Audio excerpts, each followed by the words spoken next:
will turn that back on. Yeah, so like I said, Eric Biorga here at the Sunset Corridor office in again, I do appreciate you guys being on today, and it was important enough for me to take time away from this camp that I'm doing all week to be here with you guys. So it's really, I'm really excited to share with you what we have in this first I guess you could say first installment of the Ignite series. Has anybody here taken any of the Ignite classes thus far? I mean, take like before today or like last session or any other time? Is there anybody that's done that? I'm just kind of curious, I guess.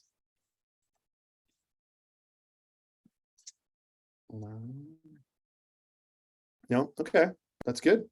I don't mind repeating, and it's sometimes when there's people that have taken it before, it's good to we can talk about it more, engage on some of those things. So what I'll do is I will just jump right in then.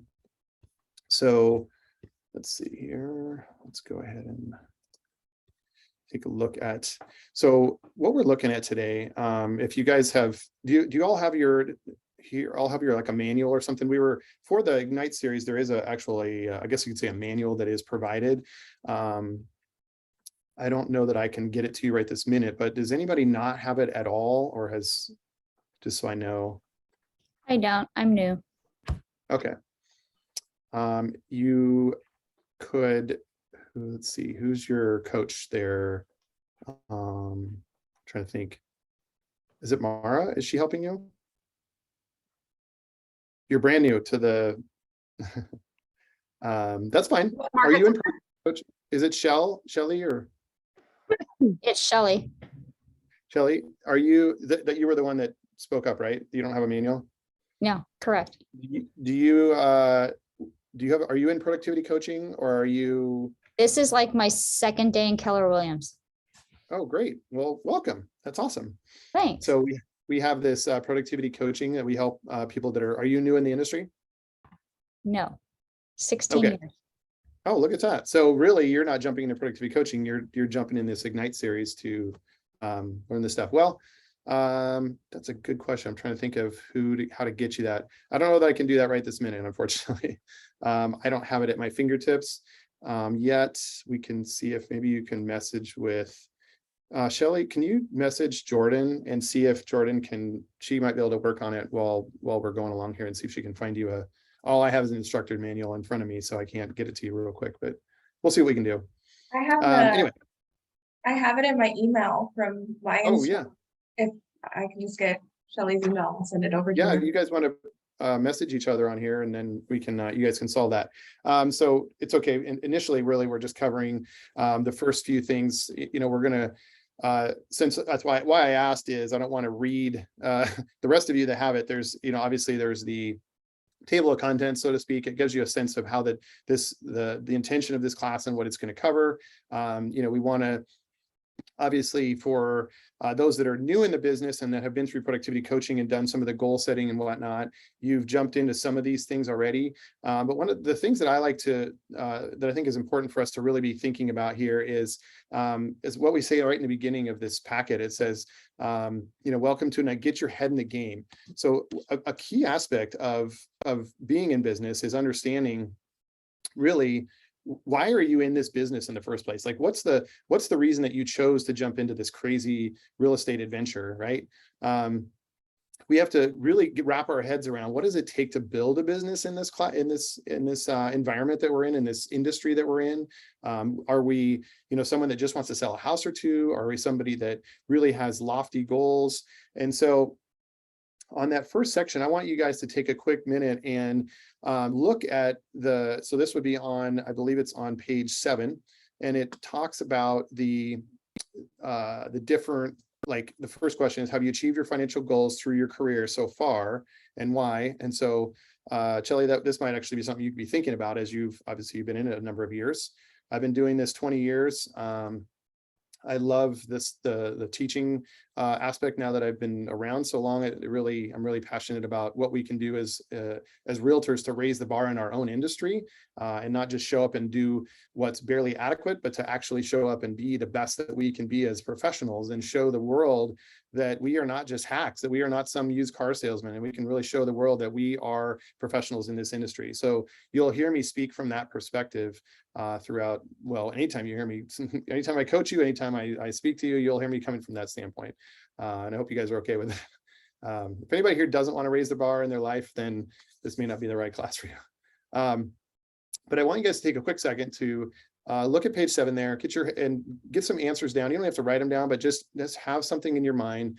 And then I'll ask you a couple of questions about that here, and just like take 30 seconds, say, just write down your financial goals. What's one thing that makes one real estate agent more successful than others? There's no right answer to any of these, yet there are things that we want to be thinking about in these regards. So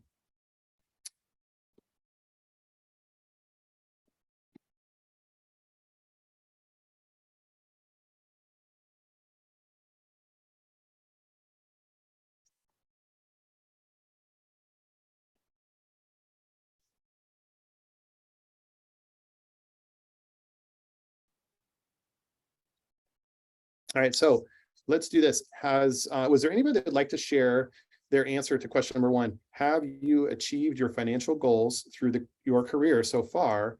And then why or why not? And this could be what you have or haven't done in your prior career, for example, or you just in your life. You could say careers, plural. What we're really looking for here is just for you to, in your own heart and in your mind, identify, have you achieved the goals you wanted to achieve?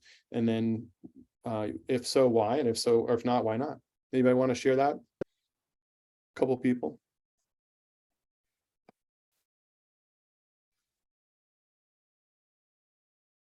Don't all jump in at once. All right. Sure, I'll share. Okay, thank you. Yeah, so my career prior to this, I was in the military. I was set to ride the whole 20 years after that. Unfortunately, I was injured, so got cut short. So in that hindsight, no, I didn't reach my career goals with what I wanted to do. And it was a pretty big transition for me. So with this, I found, real estate very interesting, fascinating. I personally want to get into private investing, my own properties and stuff like that. But going through the transition at all and buying my own first 2 houses, it was actually a smooth transition and a transaction with the realtor I work with. So it really drove me to try and pursue this career. Plus, with owning your own business and be able to do what you can and work with multiple different people and have different avenues of how you want to drive your business. It was just very appealing, especially according to family too. I can build my business as much as I want to, and I can also save time for family time and stuff like that. So it was a real eye opener for me. That's awesome. Thanks, Michael. Appreciate you sharing that. Anybody else want to share what came to mind as they were looking at that question? Hi, Eric. It's Tracy. Hi, Tracy. I think, well, in my current full-time job, yes, I've achieved way beyond where I wanted to be. However, with this new real estate, I think no, yet, and time management is my enemy right now. So that's my problem. I think that's a challenge for many of us in some fashion or another, maybe all of us, right? So right, it's the priority of the day. Somebody said something in one of the other classes about, or maybe I saw it online or something, about making a list like before you end your day, so you know what you're working on tomorrow. I think that's something I want to try, because I wake up in the morning and I'm like, what am I supposed to do today? Yeah. It's a great habit. Good. Thanks, Tracy. Anybody else? One more, maybe?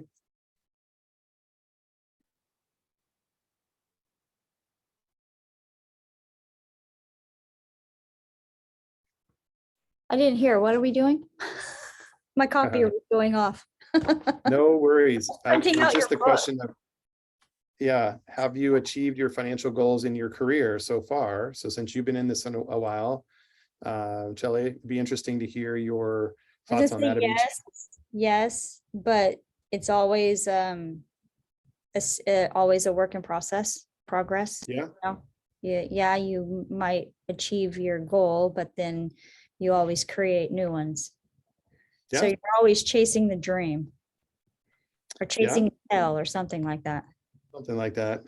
Well, that's the challenge, right? Some days you are chasing your tail, and other days feel like you're chasing the dream. So, well, so the interesting thing is, this next question, there are many things that do help a real estate agent be successful. What this question asks is, what is the one thing that makes a particular real estate agent more successful than, say, other real estate agents? And I don't want to call it a silver bullet, but let's just talk in generally, like, does anybody have like what they think is that answer? Marketing. Okay. Anyone else? How about passion for what they're doing? Passion. Good. Okay. Anyone else? Courage to keep Generation. going. What Courage, was that? courage to keep going. Certainly need that. Yes. Someone wrote- that will go the extra mile. Okay. Yep. With extra I wrote Maintaining, visibility, which is kind of goes with marketing, but people need to know that Visibility. you're there and available for them. Yeah. Mm-hmm. Maintaining relationships, so staying Yeah. active and in people's minds. Sustain. Yep. You definitely need to maintain relationships. Yep. These are all definitely key aspects. Lead generations. Lead generation. Mm-hmm. Strive to constantly improve yourself. Does it? Yeah. It's important to have a desire to level up and be improving. Mm-hmm. Not to be a lazy real estate agent. Yeah. I think we could all agree that's certainly important, for sure. Well, so what's interesting is all those things you guys said are really important. And what's fascinating to me, having been in the business a long time, is I've looked at all those different things and thought, okay, I really need to focus on marketing. I really need to focus on, skill improvement. I really need to focus on my mindset or my heart for my passion for my clients, or, all these different aspects of the business, really, right? The different things that we do every day, the different aspects of it they're all critical, and they all do play a part in success.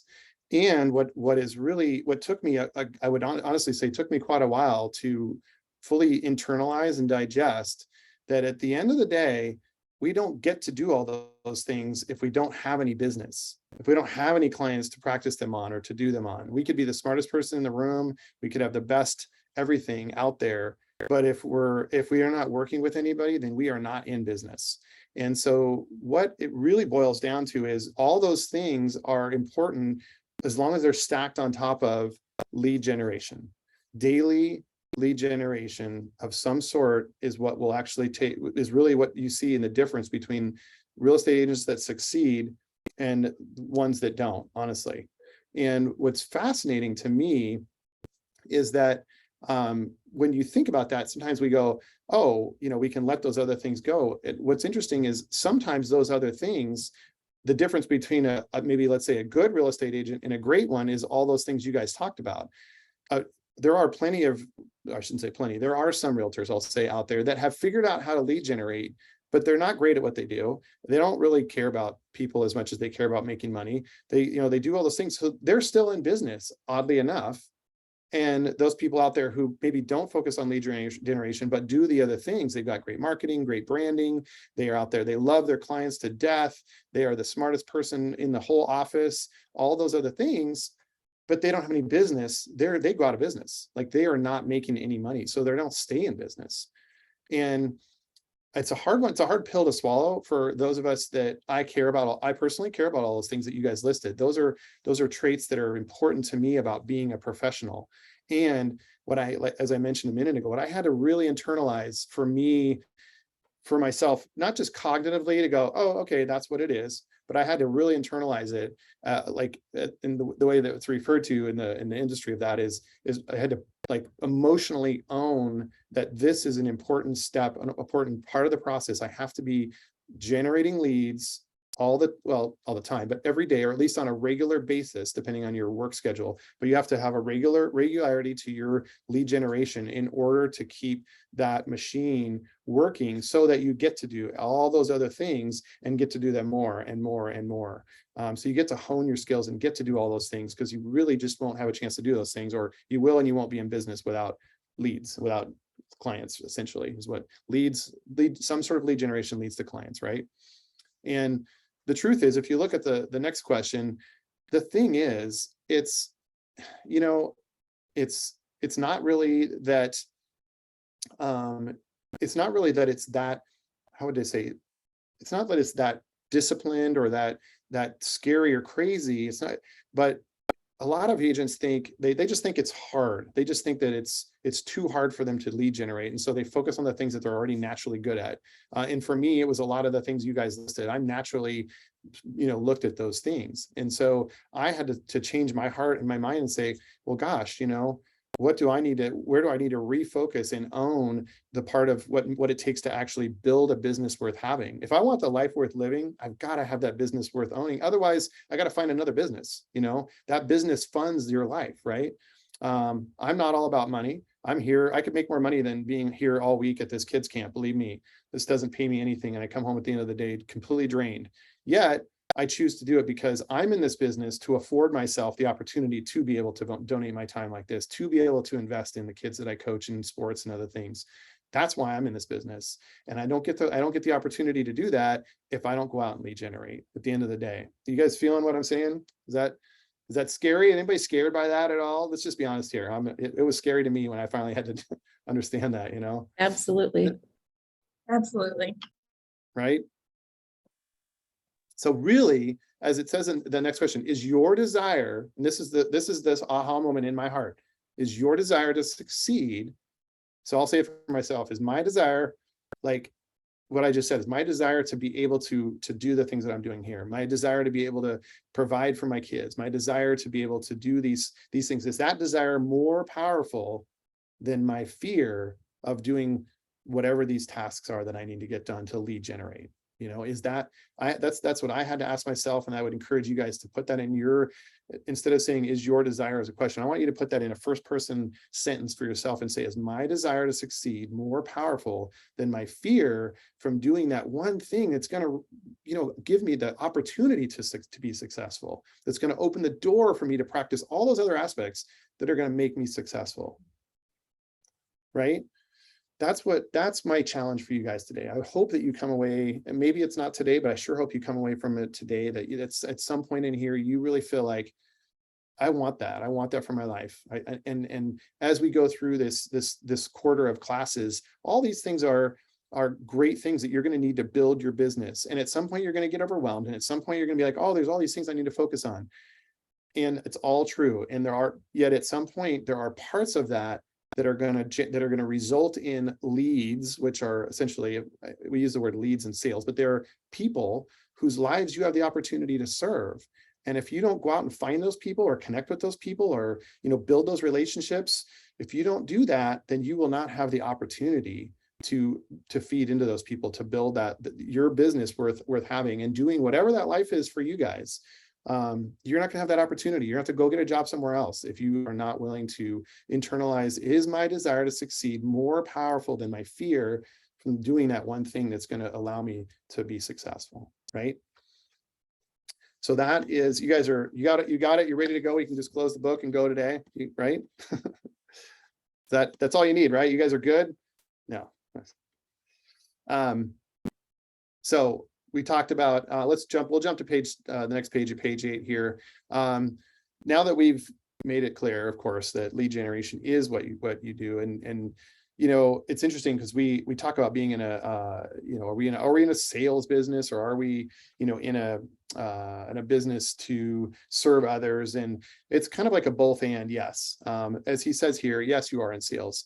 Yet what is sales? Well, really, it's how you perceive it and how you see it. And so as one person talked about here, having a passion for people or passion for helping people or being connected to people, it's the same thing, just it's in how you emotionally view it. You're not there to sell somebody on buying a house that they don't want. You're there to help them, lead them. I've studied this topic and I do consulting in other industries. And I would say one of the best ways to understand us as realtors is that we are not the hero in people's story. Okay. We are not the hero in that story. Think of it like a story. We are that wise guide that is going to guide them through the jungle, take them through that when they show up and they're like, oh man, I got to get from this side of the jungle to the other, and I got to navigate this, and I'm not sure which path to take and whatever. We are that person. They're the ones that are choosing to take that path from one side to the other, right? They are the ones that say, I would like to buy a house. I'm a willing participant in this process. This is your buyer. Your buyer is, I am choosing to buy. The seller is saying, I'm choosing to sell. In most cases, they're choosing to sell. And so it's a willing seller and a willing buyer. And we are there to be that guide to facilitate that process and help each person reach, basically reach their dreams, or their goals in what that process is. So could you label it sales? Sure. Yet really, what you are doing is you are that guide. You are providing the wisdom and the guidance to help them make good choices, help them get through that whole process. And if you internalize and see it that way, then you become the person that they need you to be truly. You become that your desire to generate leads, your desire to be in this industry and to essentially generate opportunities to be that for somebody. Then that becomes a lot more motivating than simply like, hey, how can I sling one house? How can I make somebody buy something they don't want? I mean, that never feels good to most of us in this industry. And then from what I hear from all of you guys, that's, nobody here is just here to say, I don't care about people. I just want to make money. I think we all need to make money in order to stay in business and to stay in life. Yet how we do it and where our heart's at on it is the difference. Does that make sense? Basically, if you want to really think about this idea of you're part of that story, it's as I said already. I guess we can jump into your material or to kind of focus on that, but it's true that you will face challenges in this industry. You will face what feel like frustrating transactions, or you will face rejection as you're trying to go out there and try to connect with people. Not everybody's just because you got your license and put your hand up and said, I'm a realtor, does not mean people are going to say, sure, I'll work with you. And yet sometimes it will. And then other times when you think it should, it doesn't. And you're like, what gives? And yet that's really the way it is. So it's so important that we have the right attitude and the right mindset so that we see that we are there to serve and we are to be that wise guide. And then how we connect with people, we can say, hey, maybe that wasn't the right journey. That wasn't the right one for me. And I'm going to keep looking for somebody else to be able to provide that experience for. So if we come from that place of how can I help this person? How can I come from contribution as a term that we will use a lot? How can we give, or how can we show that we are there for people to help give something to them rather than how can I take, gimme. Why didn't you come work with me? Why didn't you hire me? Like that's a take attitude. We really want to be focused, have our mindset and our attitude so that when we reach out there, we're there for them. And if we're really there for them and we're coming from contribution and truly you'll talk about lead generation in the weeks to come here, as you look at the different lead generation things, if you start thinking about stacking that in terms of how can I help this person? How can I be of value to this person? And in sometimes what seems like that's not valuable, but for them it might be. There's times when we all underestimate the value of the knowledge that we have. And so as you guys go through this, one of the things that's critical is think about where can I contribute and help? And as you do that, you'll find that your desire to find people to connect with and help them, and your desire to lead generate will be, your heart and your mindset around that will be much easier to navigate than when you're coming from I got to find a lead. I got to find a house to sell. I need something out of this. When it becomes self-focused, it's a downward spiral. I'll tell you, I've seen it. I've coached people. It's really challenging. I've faced it in my own business when I've been in a place and it's tough. So mindset definitely matters, and think about how we're contributing to other people will make all the difference in the world. Any questions so far on that, or any ahas in there? Did I scare you guys off and everybody just passed out and nobody's paying attention anymore? No, we're still here, Eric. I think we're I'm all just checking. we're just all in awe, and You're just sitting there with your mouth open going, what did we sign up for? pretty much. Pretty much. I Well, think let's, that was an aha, Eric. yeah, I think that created an aha for me. You mentioning, if you're in a take mode, that it just becomes a downward spiral. I think that's going to help me a lot.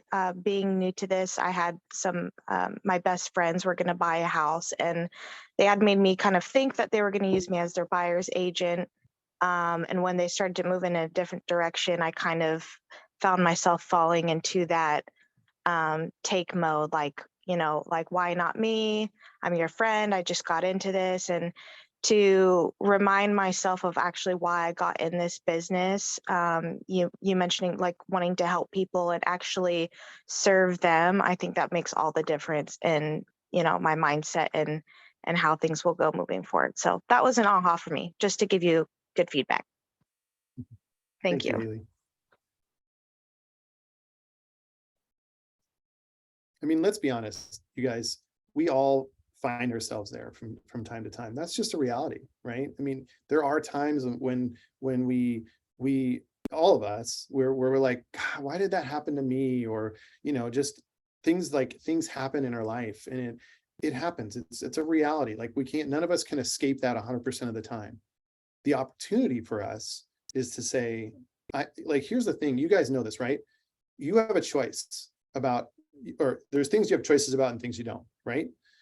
We don't have a choice about things that happen around us, or things that happen in our environment often, or things that, things that basically could happen to us, let's just say. But really, like, we cannot control what somebody says to us, for example. Yet what can we control? We can control how we respond.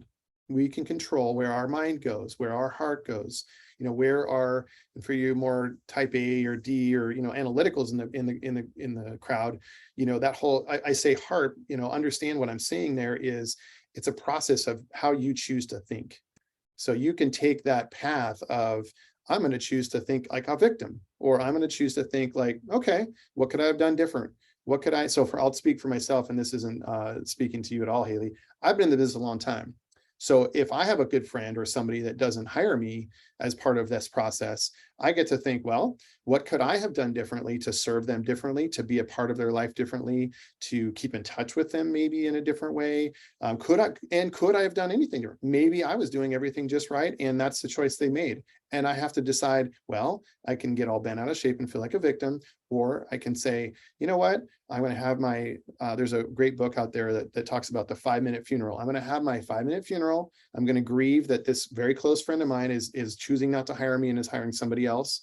And then I can move on. I can have permission to have a minute or 30 seconds or whatever, whatever is appropriate to grieve that, and not stay in victimhood, and move on and say, how can I choose to have a good mindset, and how can I move forward in a way that's going to allow me to serve other people, that's going to keep me in a place where I can serve the people here, serve whatever it is I'm doing.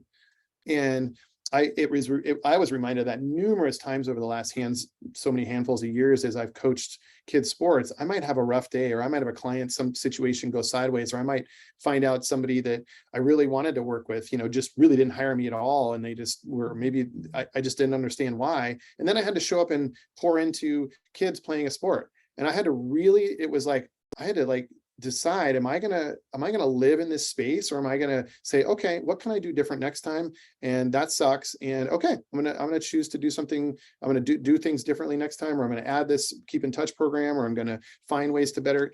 And I move on and engage, and I can bring the right mindset to this next person that I'm going to talk to, or this group of kids, or whatever it is for me, So I give you guys permission to feel bummed out about stuff when it happens. Just don't live in that, right? Make the choice to say, all right, that sucks. I can't believe that guy ran into me in my car. Okay, what can I do to move on? How can we move forward? How can we solve this? What can we do about this? And things are going to happen, people are it's going to happen. So anyway, I don't want to, I could spend time on that and talk more about it because I'm passionate about that subject, yet that's not why you guys are here. So let's jump into a very related topic, which is essentially the same topic, which is called the 6 personal perspectives. We talk about these 6 personal perspectives because well, Gary talks about it in this book, and one of the great things about Keller Williams, by the way, if you guys don't already know this, we have Gary Keller. I mean, obviously he's been around a long time, but the real blessing we have is that he chose to take a different approach to the industry. And he said, what if I went out and actually interviewed agents, not just at Keller Williams, but other companies, and said, what works in this industry? How do things work? How can a person build a business and not just be out there selling homes every week and then show up at the end of 5 years and all they did was sell some homes? You know, they don't have a business. He said, what can I do to help people build a business worth having so that they can have that life worth living? And he wrote the book. He literally wrote the red book, if we call it Millionaire Real Estate Agent. It is literally the how-to manual on how to build a real estate business. If you're for the analyticals in the group, read the book, follow the instructions, and you've got yourself a business. Chris Suarez owns our offices. That's exactly what he did. He literally just read the book, did it, and here he is. I mean, if you were to ask him, it just boils down to that. You know, he learned what he had to learn. He skilled where he had to skill. He figured it out, said, all right, well, that's just what I need to do. Then that's what I'm going to do. And it is possible. And it is sometimes that simple. And yet it can be very hard to trudge through it. Yet the path is clear. So I bring that up because we don't need to reinvent the wheel, and when on many things we can update the wheel on certain things as the you know, obviously the internet and the environment that we do business within, like we're on Zoom right now, and in the past this wasn't a tool that people accepted. Now doing a virtual showing on, you know, FaceTime or any other, or Zoom, even I've done Zoom ones myself for people that are comfortable with Zoom. That's a completely acceptable way to show a house in today's environment. That's just a tool. Then it's not that we change our business, it's that we change how the business fundamentals are the same. It's the tools we have to do the business. So with that said, Gary has part of what he discovered in all this research is that that high achievers have 3 basic attributes in common. And again, this is on page 9. So it's their mindset, their attitudes, and their approach to life. One of the great things about that is understanding these 3 attributes is that on the page as it shows, they all overlap. I mean, it's not that these are completely different and separate things that have nothing to do with each other. One of the really great things that he realized is where we see that these things overlap and is what is really the sweet spot. And so he was able to, he basically talked about, you know, based on these attributes, these what he calls his 6 personal perspectives. That's where the 6 perspectives came to be. So the first, what we're gonna do is, what I want to do is first ask if you have any questions, and then we'll kind of run through what those are, and we'll dig in deep on those. So any questions before we jump into that? Anything? Make sure I'm not. Let me do this. I'm going to get here. I normally, by the way, and I apologize, I'm working off a normal little laptop, but I normally work off of a laptop in a big screen that I can run this sort of thing differently. And so I do apologize for my, I'm having to kind of limp around here a little bit to go screen to screen when I'm used to just having everything up and working with it. All right, so what I'm going to do is just show you guys this, and we're going to see if we have that. So the 6 personal perspectives is what we're looking at on page 9. And I just threw this up there to kind of see the 6 all at once, and just making sure you guys you're not looking at the Zoom thing on the side, are you?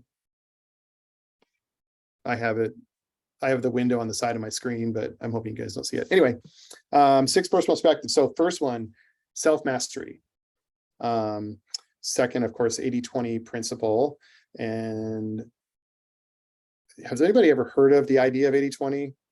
I mean, I'm hoping you guys have in life, in all sorts of other industries. And how about this? Has anybody not heard of 80-20 in some way? No, I haven't. You haven't? Okay. It's been studied in other parts of how would you even say, like socials, scientists and other people, business, they've studied this principle. And what's fascinating is that even though people look at it and they say, okay, what makes somebody what do you focus on to be successful, or what's the aspects of all these things that make something work better, or this machine work better. There ends up being like 20% that has, the idea is basically that 20% of what you do has 80% of the outcome or effect, or I'm trying to use the most general terms to make it applicable to anything. But of course, in real estate, it's the same principle. And some people talk about 20% of the agents do 80% of the business. And it's actually probably more like 10% do 90 really. But it's this idea that there is a small percentage of the stuff has basically a larger effect on, or the effect on the most of what we do. So we'll talk more about that, but that's where the 80-20 principle is. I was just trying to remember where it's from, but anyway. And then we'll jump on to number 3 is E to P, which is entrepreneurial to purposeful. And I'll go through these in depth. And then 4 is, hold on a second, I have to start being learning based. 5 is no limiting beliefs, and 6 is being accountable. So these are the 6 we're going to jump through. They're page 9 through 13. And what I'll do is find a way to, okay. I'm sorry, I'm stuck now. I can't get off this screen. There we go. I was like, it wouldn't let me undo my stuff here. Yeah, this is really weird. I do apologize. I'm not normally, I like to present everything really well, but I don't normally do it on one screen, so my bad. So one of the things that we're looking at here is step 1, commit to self-mastery. So I'm sure you guys have all kind of thought of this idea of, and this was actually brought up as one of the aspects of a successful real estate agent, right? Having the knowledge and the skills and the things that you need in order to do your job well, right? So this is the definition to here. It says self-mastery is possession of great knowledge, skills, and habits that make you the master of you, right? So what's really interesting about this is a lot of us naturally will, even and for many of us, even commit to mastering something else, something outside of us or whatever. Yet when it comes down to self-mastery, come down to like mastering what we need for ourselves, like in this case what we're talking about is knowing what our goals are, and they need to be both personally. There's business goals, but I'm gonna say a quick sidebar here. One of the fascinating things about real estate is that because of the nature of the business that it is, anytime, frankly, I do, as I said, consulting. So anytime you're a business owner, really, especially a small business owner, your life and your business tend to be interwoven. If you're failing in your personal life, it's really hard to keep your business running well. It's for most people, it's nearly impossible. Even if you can do it for a short time, it will fall apart. If you're, basically that's, I guess, the long and short of it. You have to commit to self-mastery in both your personal life and your business life if you want either to succeed well. You could be failing in business, and it's going to take its toll on your personal life if you're running on all cylinders there, right? If you're married, let's say, for example, is a classic example, or in a relationship and you're really struggling or failing, or you guys have all probably at some point in your life or another, maybe even had a job that kind of sucked or was really even bad or toxic. It spills over into your personal life. There's just no way around it. So, I say all that to make the point that self-mastery is super, super important. You have got to be able to master yourself, know your goals, know your strengths and weaknesses, and know how you can work with both your strengths and weaknesses to master those knowledge and skills that you need to reach your goals. The best thing that you can do basically the best thing you can possibly do if you want to be successful in business is master yourself. Understand what I need to do to be the best me that I need to be. What are my strengths? What are my weaknesses? Where do I want to go with my physical health, with my, whatever it is that you have, your mental health, your physical health, and then of course your business and stuff. You can't be doing really well in business and failing your body, because that will catch up with you quick. And you all know that if you're as an adult, we've heard plenty of stories of those that work themselves to death, literally. So one of the ideas here in our goal through Ignite and all our productivity coaching classes for those that are in that program is that we help you, guide you through and help you in acquiring those skills and developing the habits that you need to be successful to move you towards self-mastery. That's the first step, really. If you are committed to this business and committed to a life worth having and a business worth owning, or a business worth owning to fund a life worth having, you got to first commit to self-mastery and commit to these 3 aspects in particular. Any questions on that so far? Or?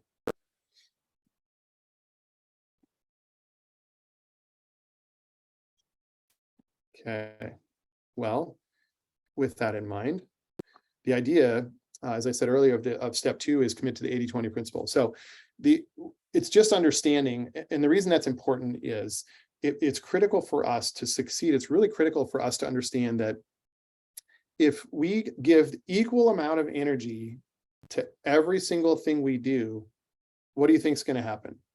Right? You guys know this. If you actually stop, and I want you to just take a 10 seconds in your mind and think about, what if I gave the same amount of energy to everything I do all day, right? To all the different things I do, personal life, work, whatever. Think about that for just a minute. And then if you feel yourself being overwhelmed or realizing there's no way I could actually do that, we already triage that. We already are living our lives in a way that we are doing just this. We are giving more energy to critical things that we know that require our attention, or that require us to, whatever it is in some way. We are already doing that. And so the thing is, what we can do is, if we understand that that's true and we are really doing that anyway, we just need to allow ourselves to emotionally and cognitively say, it is important for me to do that with my business as well. I cannot spend all the same amount of energy on every aspect of on making my business cards as I do to to helping a client with a contract, to doing our lead generation calls, to whatever it is. We cannot spend the equal amount of energy, because we will run out of day and we'll stress ourselves out, and at the end of the day we won't get anywhere. So the idea that 20% of our actions leads to 80% of our results, and in many cases, quite honestly, it can be that even 5 or 10% of our actions can even affect even more than that. It can affect the vast majority of the results. That's one of the most powerful principles that you could apply. Does anybody here, or sometimes I'm has anybody heard of, and nobody has, but who here has not heard of The One Thing? That's what I'll do. Anybody here not heard of The One Thing book?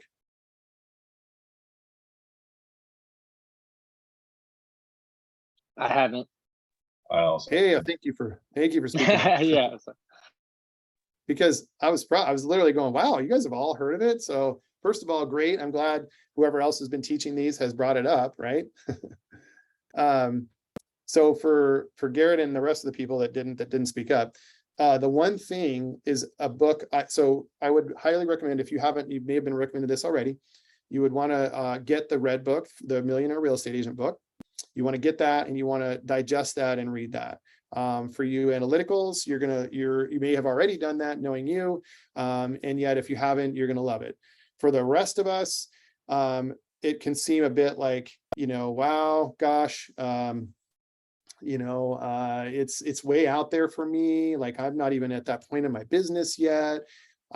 I would just ask you to read through it and maybe skim through the parts that talk about the bigger level of businesses, if your head's just not in that, but get through it so that you see in your head, at least you can, so for us feelers or whatever, that you can feel that, hey, look, there is a path here that will help me succeed. I really can get there. That is a possibility. I don't have to reinvent that wheel, and see the principles that show up there.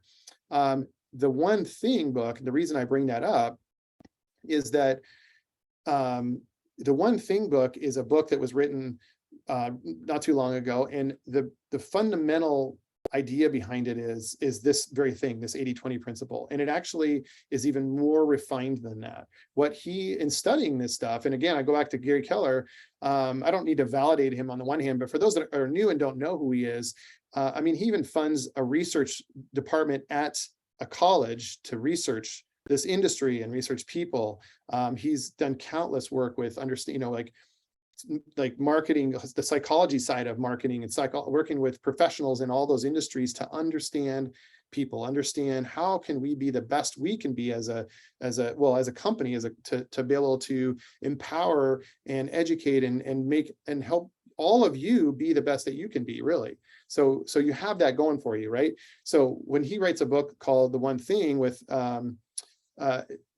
what you have to understand is that this isn't just some random idea that he had. This is something that he has really researched and found to be like a principle to be totally true. And the one thing idea, and I would again put that on your books list. In fact, I would do that right away, because that's a book that applies whether you're in real estate or not. If you can master the idea of the one thing, you are truly mastering this 80-20 principle at a high level. Because it's almost like if you want to use the 80-20 idea, it's almost like the 99-1 principle. It's one thing you do affects 99% of everything else you're going to do, like the outcome of it. That's really the concept of the one thing, but it's really more, it's not exactly applicable in that way yet. It's the idea is if you find the one key thing you do, and by doing that, it makes everything else almost like a domino. When you have you guys ever seen like dominoes set up, and if they're all set up just right, if you find that lead domino, it will knock over the rest of them. Well, there are things where they've set up dominoes of different sizes, literally of different sizes, and watched what happens. And if you don't do that right, it doesn't work. But if you do it just right with dominoes of different weights and different sizes, the effect that they can have on the rest of the dominoes is like, it's almost exponential. And so that's really what they've found in studying it in business and in personal life and everything else, that there are key things that happen, that we choose to do. There are things that we can do that will have the highest effect on other things in our life. And so truly what I would encourage you guys to do, if you want to even consider the mastering the 80-20, jump in, read The One Thing, and work on mastering that. There are Facebook groups on it, there's website, there's all sorts of good things. The One Thing, I don't want to continue on that anymore, other than to say that it really is 80-20 mastered. So do it. That's how you're going to get to 80-20 mastery. So do that. The One Thing is the book. It's a white book. Any questions on that before I jump into E to P?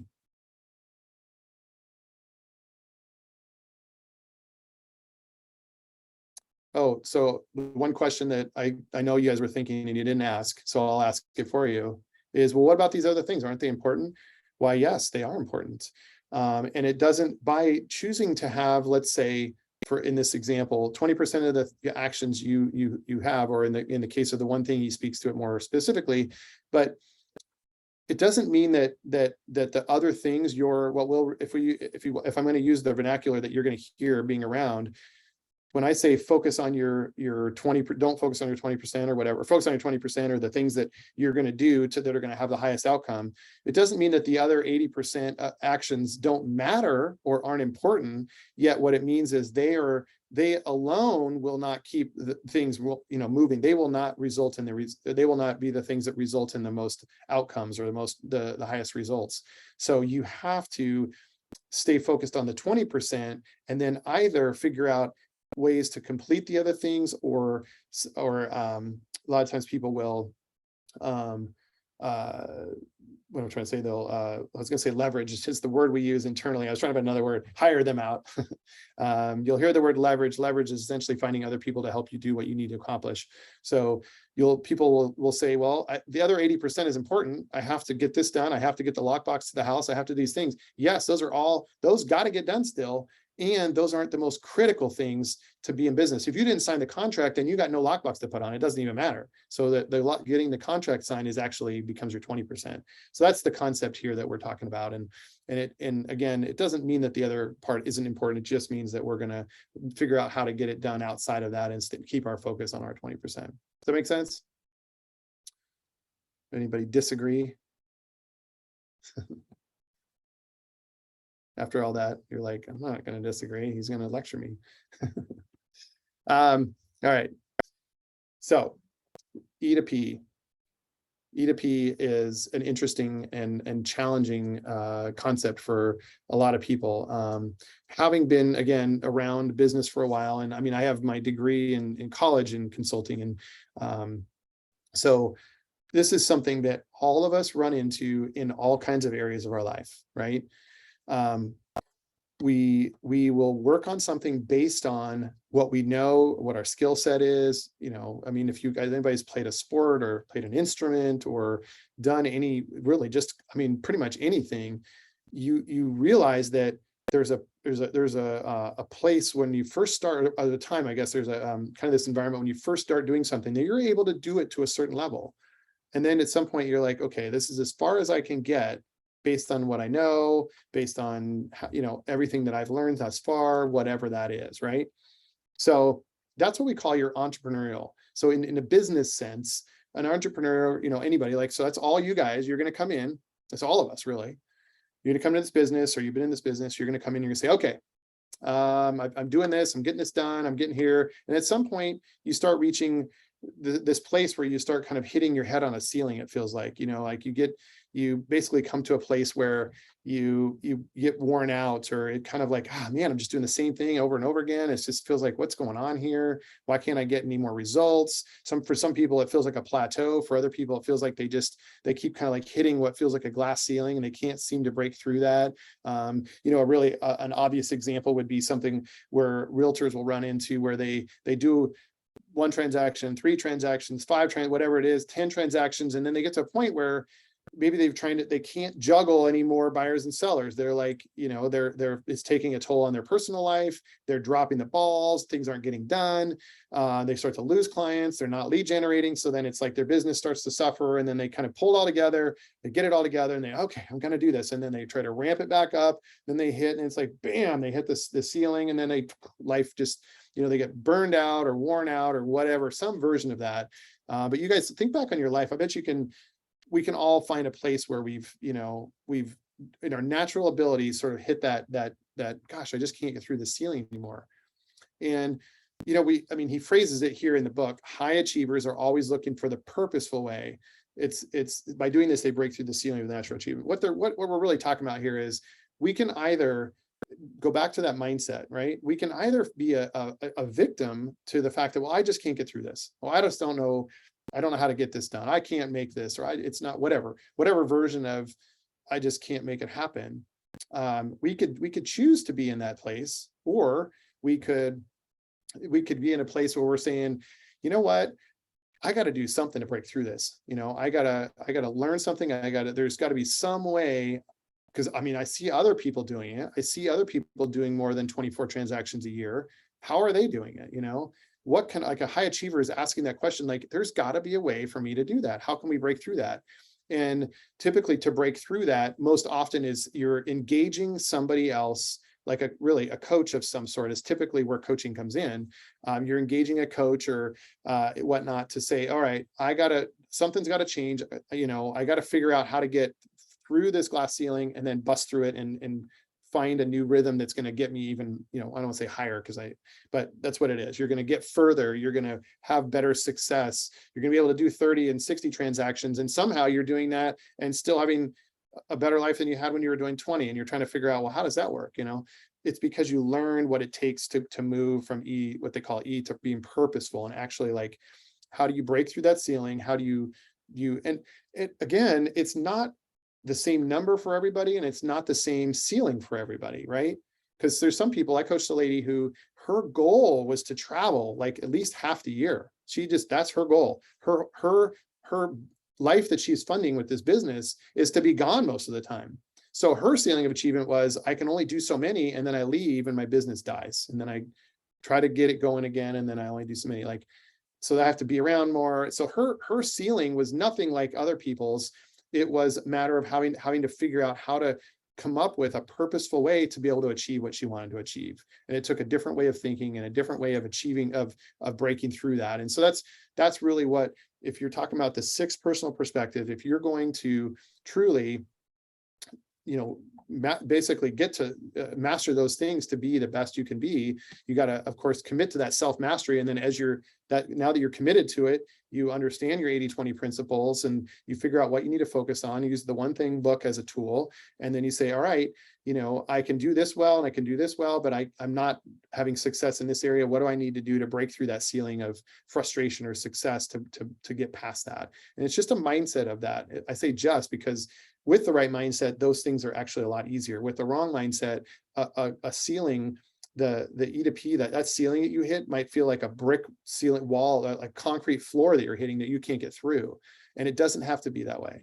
So I encourage you, have that mindset of, there is a way, how can it, it can be done. Somebody else has done it. I just don't know how. Who can I find to help me do this? That's, if you keep that mindset, you'll be in it. And that rolls us right into the next step, which is, of course, part of doing that is being learning based. So as this was mentioned in the key aspects of what you guys need to succeed, right? As what makes a successful real estate agent.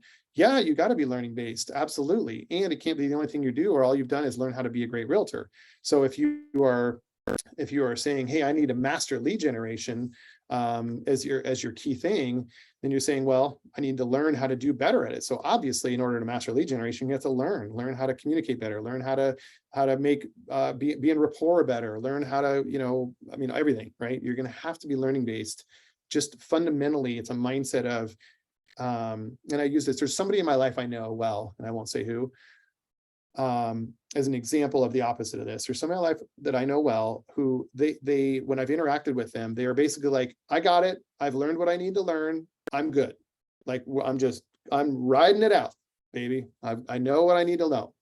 And it drives me bananas. I literally have a hard time being around them because they're like, nope, I know what I need to know. If my doctor didn't say do it, I don't need to do it. I know what I need to know. I'm going to eat what I'm going to eat. I'm going to whatever. And I'm like, how do you live like that? I mean, it drives me crazy, but maybe that's just because of who I am. And now that I've programmed myself to be learning based, like, gosh, is there a better way this person has a degenerative retinal thing. And I'm like, have you looked into the different things no, I've looked into it. My doctor told me what I need to know and that's it. I'm like, okay, well, I don't need to, who wants to improve their life, so a learning based individual though is somebody who says, look, if I want to have a life that really is meaningful, impactful, and gives me the opportunity to pour into others, I've got to have a learning based mindset. I cannot roll into this industry, let alone life, saying, you know what, I've learned all I need to learn. I'm good. I'm done learning. That's it. I'm out. I'm on cruise control from here on out. Right. So do you need to spend all your time in classes? Absolutely not. Do you need to, if you want to break through from E to P at top of page 11, if you want to break through that ceiling though, then you better be saying, like, you better have a mindset of, okay, I need to engage with somebody that's going to help guide me and teach me what I need to learn to move forward and move on to the next phase. You got to have a fundamental mindset of being learning based. Any questions on that so far, or any ahas as we've gone through steps 1 through 4?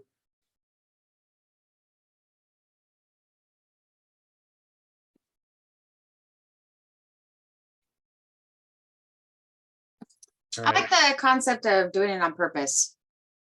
Yeah, right.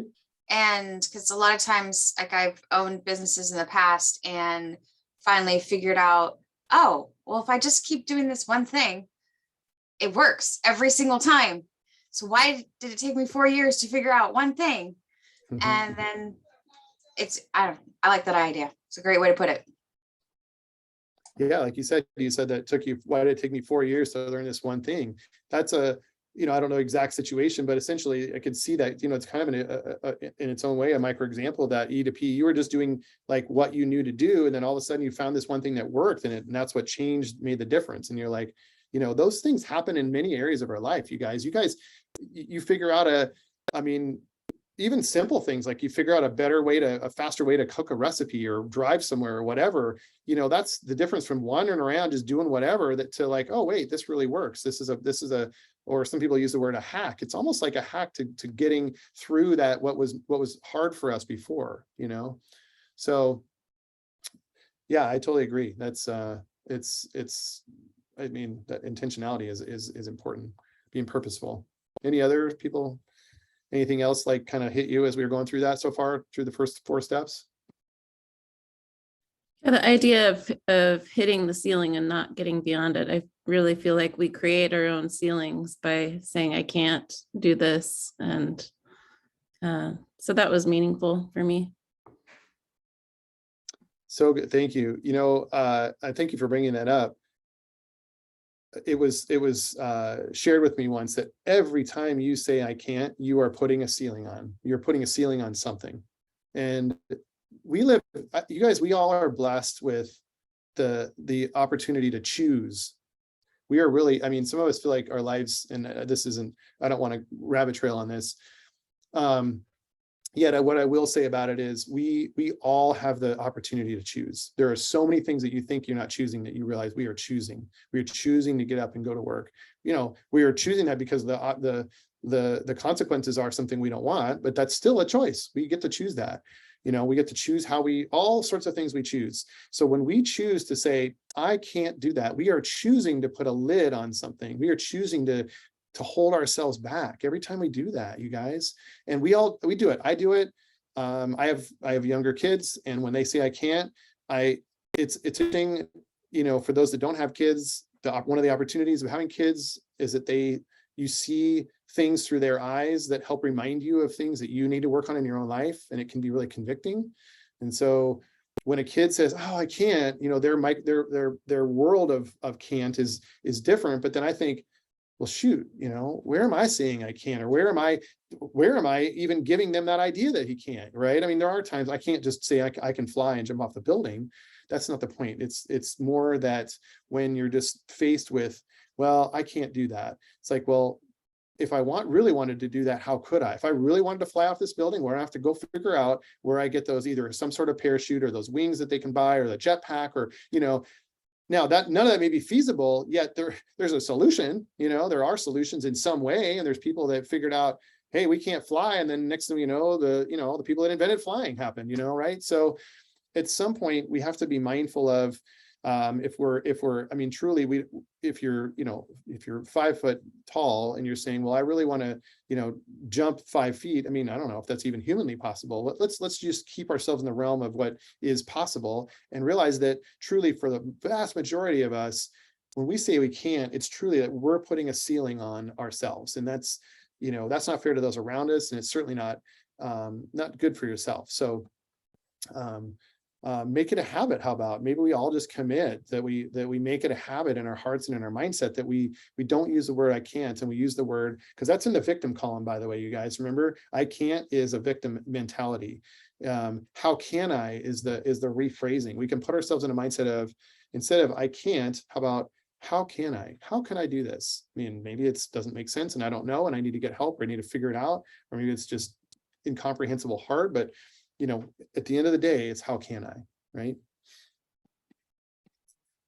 And that really, what's interesting is that's number 5, limiting beliefs. So high achievers remove beliefs from their thinking that hold them back.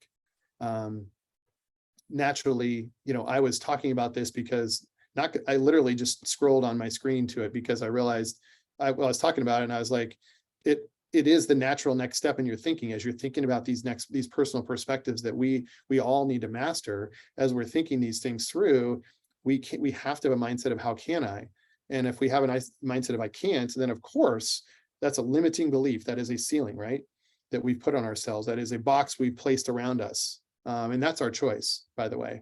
So I'm committing to choosing to how can I for my mindset on that.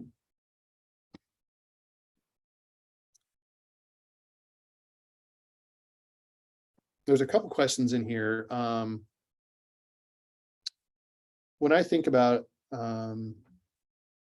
this idea of having, you know, well, let me put it here, is unlimiting beliefs, right? they have these couple of sentences here, like I have like a limiting belief of I have to be an expert and know everything before I can begin my business. I'm not valid yet, right? Or I don't think I can achieve a profit goal. I won't get to where I won't reach my goals. It's going to really help me get to where I want to be at the end of the year, right? It's too far away, or it's too much money. I don't see how I'm going to get to that. Those are all like these are examples of limiting beliefs, and there's a lot of other examples. Just for fun, I want you guys to take like a minute or two and think about how you would rephrase that.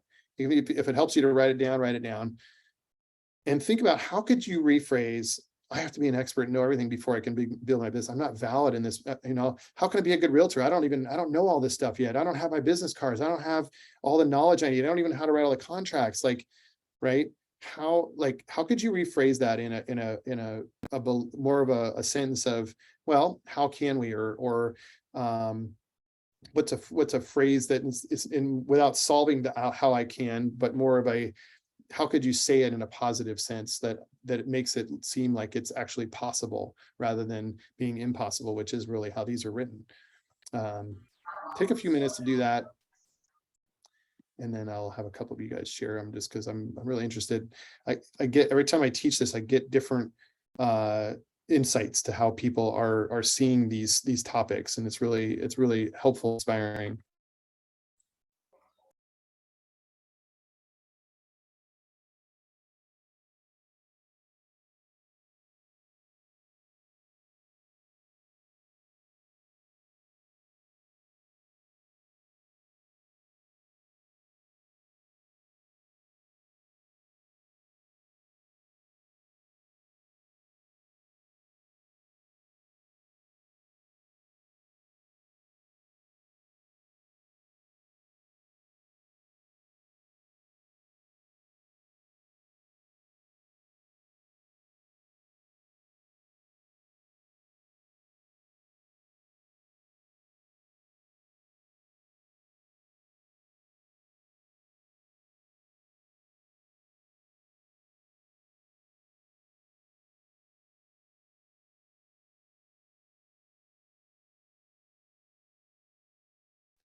You guys, I'd love it if few of you guys would be willing to share.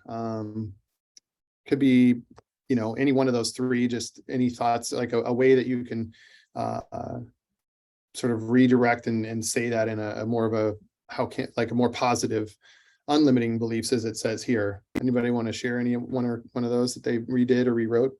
I can share number one, or the Sure. first one. So I said, even though I'm not an expert, I have great support around me I can go to and get the answers I need. Awesome. Anyone else? I said, begin your business now to become an expert. Great. Yeah. And then the second one, I said, I can achieve anything, including all my goals. Great. Yeah. Right. That's taking that mindset, I can achieve anything, instead of I can't. Right. For Anyone the, else? sorry, for the first one, I put do the best you can until you know better. Then when you know better, do better. Yeah, that's a great attitude, right? Think about that, like, right, for any of us in anything we're doing, does it hurt to do the best we can for the situation with what we know? And then once we learn more, take that and add to it. I mean, isn't that like a life wisdom statement, really? Right? Wouldn't you agree? I think, that's like, I could put that on my phone as a reminder, probably on my rotation of things, because that's just a good reminder to do the best we can with it and keep improving. Any other thoughts on that one? Or For the there's no right answer, by the way. so for the second one, I said, what steps do I need to take to achieve my profit goals by the end of the year? Yeah, there you go. That's great. Yeah, that's what do I need to do to make that happen? Yeah. Love it. Thanks, Ethan.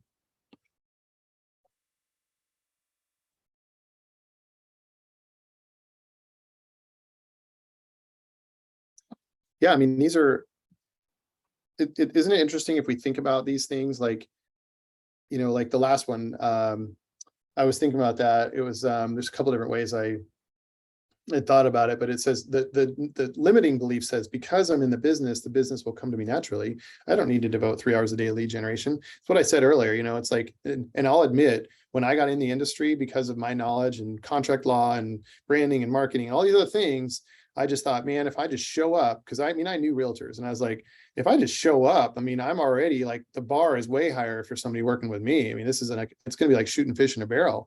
I just thought, you know, it's easy. I'll just show up. And what I realized is that that's not the way it works, that people, that's not how human beings work. It's not how our industry works in terms of like how the public understands what we do for work. So it was a real eye opener to me to that I had to rephrase this statement here that says, in order for me to consistently have business, I have to consistently go after it. I can't afford not to be lead generating all the time, or I'm never gonna get to a place where I actually have the opportunity to like I said before, have the opportunity to serve people in that way. So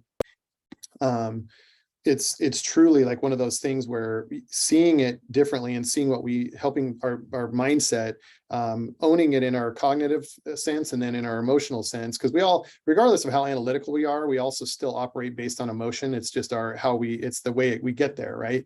Some people validate through analytics and numbers, other people validate through feelings and relationships, right? And so you have to internalize in that way, one way or the other, or it won't motivate you to take a step, right? So anyway, I think you guys get the idea here. It's, as I mentioned before we got into this, it's so critical that we choose, and our mindset is, how can we have an attitude that is, what can I do to make this possible, and not live in a sort of this concrete ceiling of I can't sort of living, right? And in order to really see that happen, we jump to page 13, which says be accountable. It's the A word. I don't like the A word myself. I don't know about you guys, but accountability is rough. You know, it can be great in a really fun situation, and it can be really challenging in other situations. And that's okay. It's real. It's real to feel uncomfortable. Yet, this is a mindset thing. This is why, again, we're talking about the 6 personal perspectives to having essentially this successful sort of basically of someone who's successful. And the reason that's important is if we don't have an attitude, we've done all the other things, but we don't have an attitude of accountability, a mindset of accountability that it matters, that I made a commitment to this, then nothing's gonna ever work, right? If you say, I'm gonna meet you there at 10 and then you never show up, well, that's accountability right there. You said you'd be there at 10, so you're gonna be there at 10, right? How's that harms the relationship with that person that you said you'd be there, right? Every time we are not accountable, we are, depending on the situation, it's harming the opportunity to move that forward. And truly, when you get to business, I mean, how you approach accountability is so important. Like, you see it as a benefit to your life rather than a limit to your life. Accountability will get you where you want to go. Lack of accountability, as freeing as it feels, is the classic example of the least successful, the least productive, the least happy people actually are the least accountable.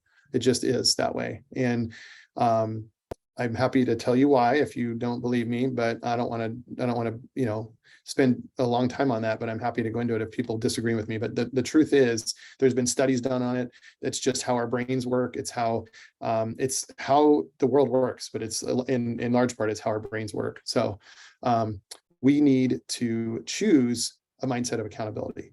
And the goal with our coaching, both at the high level as well as at the productivity coaching, our goal, and even in a group sense, like such as these classes, our goal is that we are helping you reach your goals, really. So again, we use the A word, it's accountability in some way or another. But our goal is that we would provide those tools and give you those opportunities and open those doors and be in, whether it's in a group sense or a one-on-one coaching sense or a productivity coaching, whatever, wherever you are entering into that.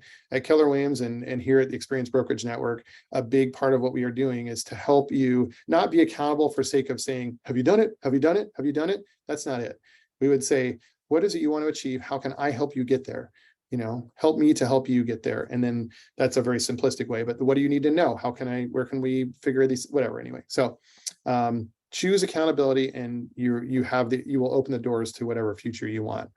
That's my quote I will leave you with on that section. I'm thinking that I want to be mindful of, if you guys are like, I just need a break or I need 5 minutes. I want to cover, I'll just want to review this page 14, but just kind of review a little part here and then give you guys just at least a couple minute break, and then we'll power through the second half, if that's okay with you guys. Does that work for everybody here? Yeah. Okay. So page 14, getting the most out of the experience. I think it's important to remember this. The reason is, just I was talking about victim mentality and this whole idea. If you are truly in a mindset of, I want to be those 6 personal perspectives, as challenging as they are, I am willing to engage on those and do my best to be as was mentioned earlier, be the best I can, and then continue to learn how to be even better on those things. Mindset is everything. I'm a big mindset person because I know mindset is the key to your future. And this, I love this comparison on this page because it highlights this in such an interesting thing. As you guys are going through the Ignite series and you're thinking about this whole series, all these different classes, if you're in productivity coaching, you have all these different classes added in that are kind of like additional value that we bring you and opportunities to learn more. If you're in the mindset of, I like this, the prisoner, like I'm here because somebody told me I had to be on this. Especially like, for example, my productivity coaching clients, we can't require you. I mean, we're not the proverbial sort of, I'm not holding a gun to your head, kind of phrase. You can do whatever you want. You're a sole proprietor. You can do anything you want. It's just that we can't help coach you if you choose not to engage in the process, if you choose not to be here. So we don't want you here as a prisoner at all. We want you here. We don't want you thinking, oh, I'm supposed to show up and I'm whatever, I'm going to do other things and I'm just going to, not going to engage, not going to answer questions. I'm just here or, the kind of passive, and I'll admit I show up in the vacationer category now and then on trainings. I'll admit I'm just, that happens. I'm just kind of hanging out. I'm doing other things I'm doing, and I'm not really too engaged in it. I'm just kind of listening, and I'm, it's just something to do, that I figure I can get some credit hours or some other thing. And I'm not really engaged in it. Sometimes that happens, or sometimes just distracted. But if you find yourself relating to any of those in the prisoner vacation, I'm not here to say, to call you out on it. I'm here to help you be accountable to yourself, first of all, to say, shoot, am I falling into these, or am I wholeheartedly over on the right side as the explorer? Am I wholeheartedly engaging and saying, you know what, I'm here because I want to do better. I'm here because I want to raise the bar in my own life. I'm here because I want to level up. And if you are here for all those things, and you're here because I want to engage in the full process and I want to build a business worth having so that I can fund the life, the life worth living, then that's where we live here. You're the explorer, as it says here, and you're here. You're here for if you can, sometimes there's limitations, but you've chosen to schedule your time around this class. You've chosen to engage with it and do the exercises that we ask as a mental exercise. You're having an open and accepting kind of posture about your mindset and learning. And even if I've taken Ignite classes, by the way. Like I said, I've been in the business a little while. I've gone to many Ignite classes, and I don't walk in there going, huh, I know everything they're going to tell me. I walk in there going, you know what? It's possible that I've learned all this stuff before. Yet, what if I pick up some great stuff? Why don't I engage and listen, and if I might even be able to add something or participate or bring something to the table that's helpful to everybody, or right? I have an opportunity to learn, and so I've taken these classes, and I've just had to choose to have this posture of what can I do to learn? Are there going to be opportunities to learn? What can I do to contribute? And it makes all the difference in the world. It really does. And it's not worth taking the class if you're not going to do that. So that's what we're here for. And I hope that you are all, that's our really, it would be, I would hope, when I say expectation, I would hope, because I would hope, my expectation is that you guys want what's best for your life, and I'm here to support that. So if that's the case, then I would hope that you've chosen that. As we're doing this whole Ignite series, there's going to be aspects where we're kind of talking about accountability, or talking like, how did you guys do, or what did you achieve, or what did you get done from the last class, or whatever. And so we really, we just ask that you guys would participate in that and do what you're asked to do. Basically, that would be helpful for all of us, but it also is helpful. It's helpful for yourself more than anything. I mean, I was just going to say, but it's mostly helpful for yourself, in the sense that you get to know truly whether you are staying, like, you're moving along the path of what you want to achieve in your first 30, 60, 90 days, or whether you're not. It's not something that at the end of the day, for my own coaching clients, I'm not going to fire you because you're not doing whatever you had committed to doing. But then I'm going to ask you, how are you helping yourself? How are you serving yourself? If you're saying, I'm going to do X, Y, and Z, and then you're just not doing it, how are you feeling about yourself? How is that helping you build on yourself if you're just failing yourself? So let's be realistic about that, and then let's figure out what you're committed to, and let's make it happen. During this, on page 16 here, what I'm going to go through next is going to be something that's really I'm passionate about, which is your understanding your big why, and then your monetary goals to support that, and talking about some sales language that we have learned, some intentional dialogue. So what I would, if it's okay with you guys, I'd just say, let's take a few minute break here. Like, I think I've got 2:25. So I say we go to take a break till 2:30, and then we'll jump in, and if you're waiting, or if you want to hang out here once you're back through whatever, just be engaged, be here, obviously, you guys know, we're not here to rip on each other, and you guys, I think we have a good environment, so I don't even want to say those types of things, and just continue to be supportive throughout this whole series. And the idea here is we want to have fun and learn and grow. So do your best to make that happen. And while you're if you want to wait through the 5 minutes, be thinking about your big why. That's the first thing that I'm gonna talk about. Be thinking about what really gets you out of bed in the morning. The questions I'm going to ask you in a couple minutes is just that, like, what really, what's important to you, what stirs your soul, and then we'll jump in here by 2:30. Sound good? Great, thank you.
for those of you that are listening, give me another minute or two. I need to move my workstation here.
Okay.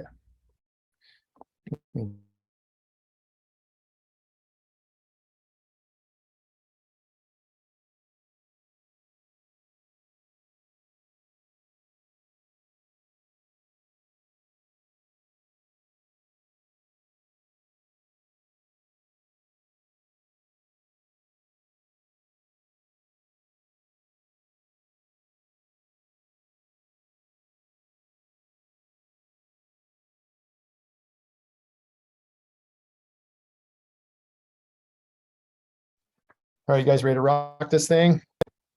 Yes. Let's Yep. do it. Do it. Let's do it. By the way, as mentioned in the chat, there's this book called Shift, and I'm sure many of you have heard about it. And for those that haven't, again, in short, our leader of our company realized the last shift we had, the 2006, 7, 8, what we came to know as a company. And as I said, Gary Keller's he's a learning based individual that says, hey, how can we do this better? How can we, rather than how can't we? And he's like, I need to figure this out, and I need to write a book on how, so that my company, my agents can weather a change in market conditions, can have, like, what do we need to know in order to shift what we're doing to in order to make it work, really.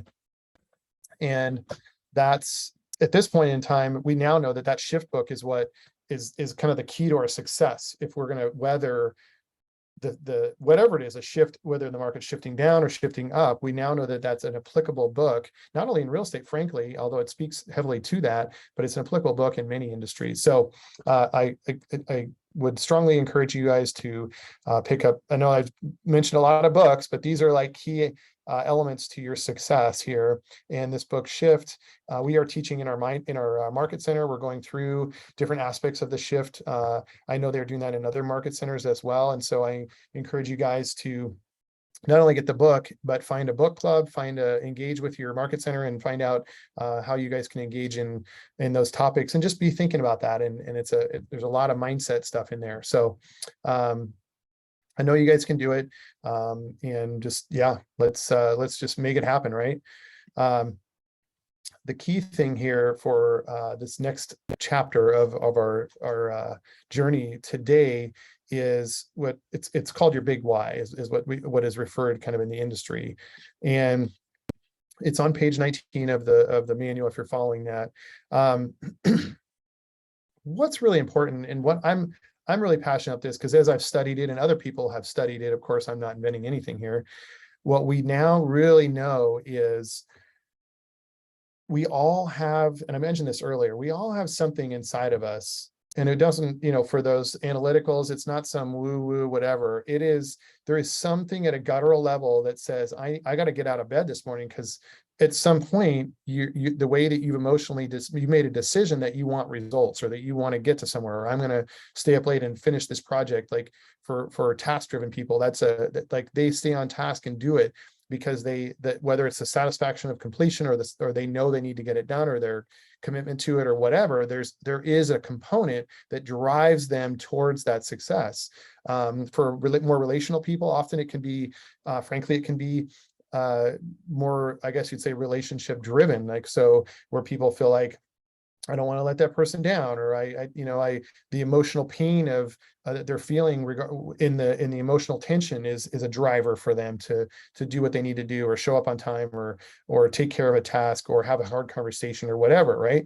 So it's critically important. We as a, not just we, when I say we as the people that have studied it, and I'm no expert per se, yet what I have learned from all those that have studied it over time is that we have got to have a mindset and an attitude that is going to help us be positioned where we need to be positioned, and then to truly move through those times in life, where those seasons of life, right? Even whatever, there's sometimes they're momentary times, and other times they're seasons that are challenging or frustrating. We have to have enough emotional drive and enough passion to move us that direction, or we will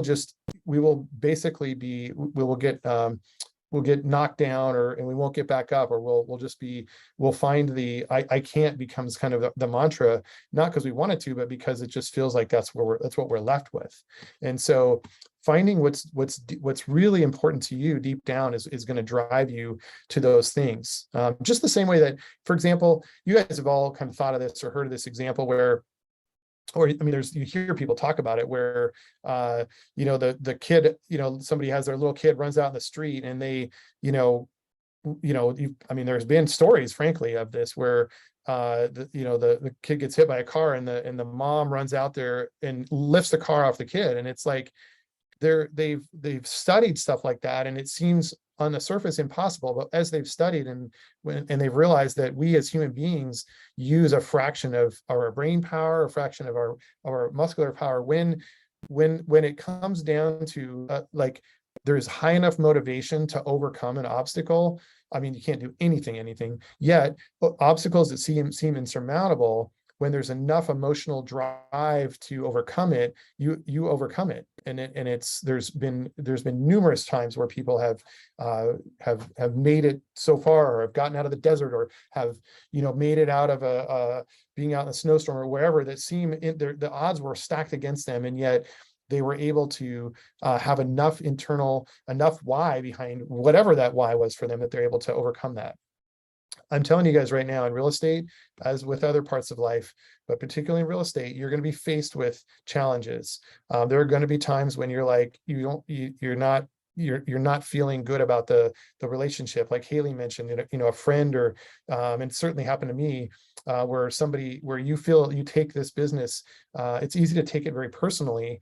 And while we could have a conversation about that, because it is important and personal to all of us, we could also talk about how if we are looking at it from that standpoint, and we don't have a bigger goal, or not just a goal, but a bigger why that helps us to move past those painful times that happen to us, then we'll just get knocked down by those things, and we will never get back up. And that's not okay. We all know that, right? So I want you guys to take a minute and look at, on page 20, it talks about this idea that a year from now, think about, like, let's say roughly a year from now, you guys can use whatever date works for you. We're in July, so if it works for you to say the end, if you're a calendar year person, maybe it's a year and a half from now, makes more sense for you. But the idea is, pick a time that's whatever, out a little ways, and imagine that. So put yourself kind of, if you're a visualization person, you can close your eyes and visualize yourself in that time, in that space. And if you're a logic-based person, or an analytical-based person, I want you to you can do the same thing, but just kind of analyze that and say, okay, let's imagine I'm going to describe myself and my business in whatever we said, 12 months, year and a half ish, whatever it makes sense for you to anchor that to. I'm going to describe my business at that point.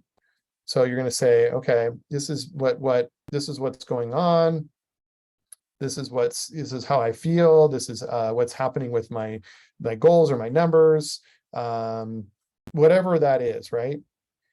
Take I'll just take like 30 seconds and imagine these things that actually, in fact, they're written here, and imagine yourself like those things being like real. And I want you to think about it for just a minute, and really think about, okay, what would that feel like to you? What feelings? Like I said, it's good for a lot of people to close your eyes and actually visualize those things, but like almost like close your eyes and visualize or read those questions to yourself. Obviously, it's hard to do that with your eyes closed, but visualize those questions.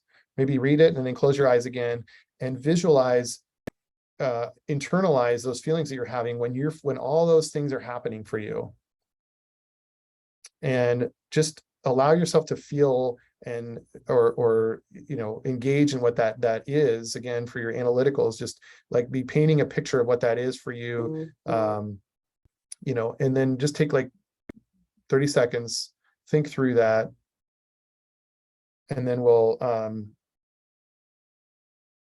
talk about it just a little bit.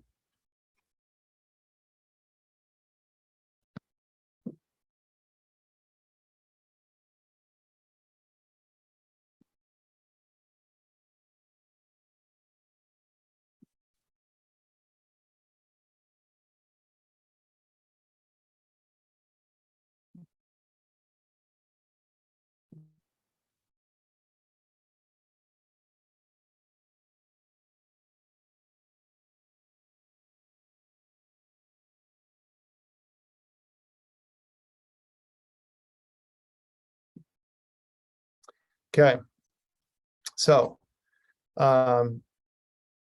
if anybody wants to share, they can.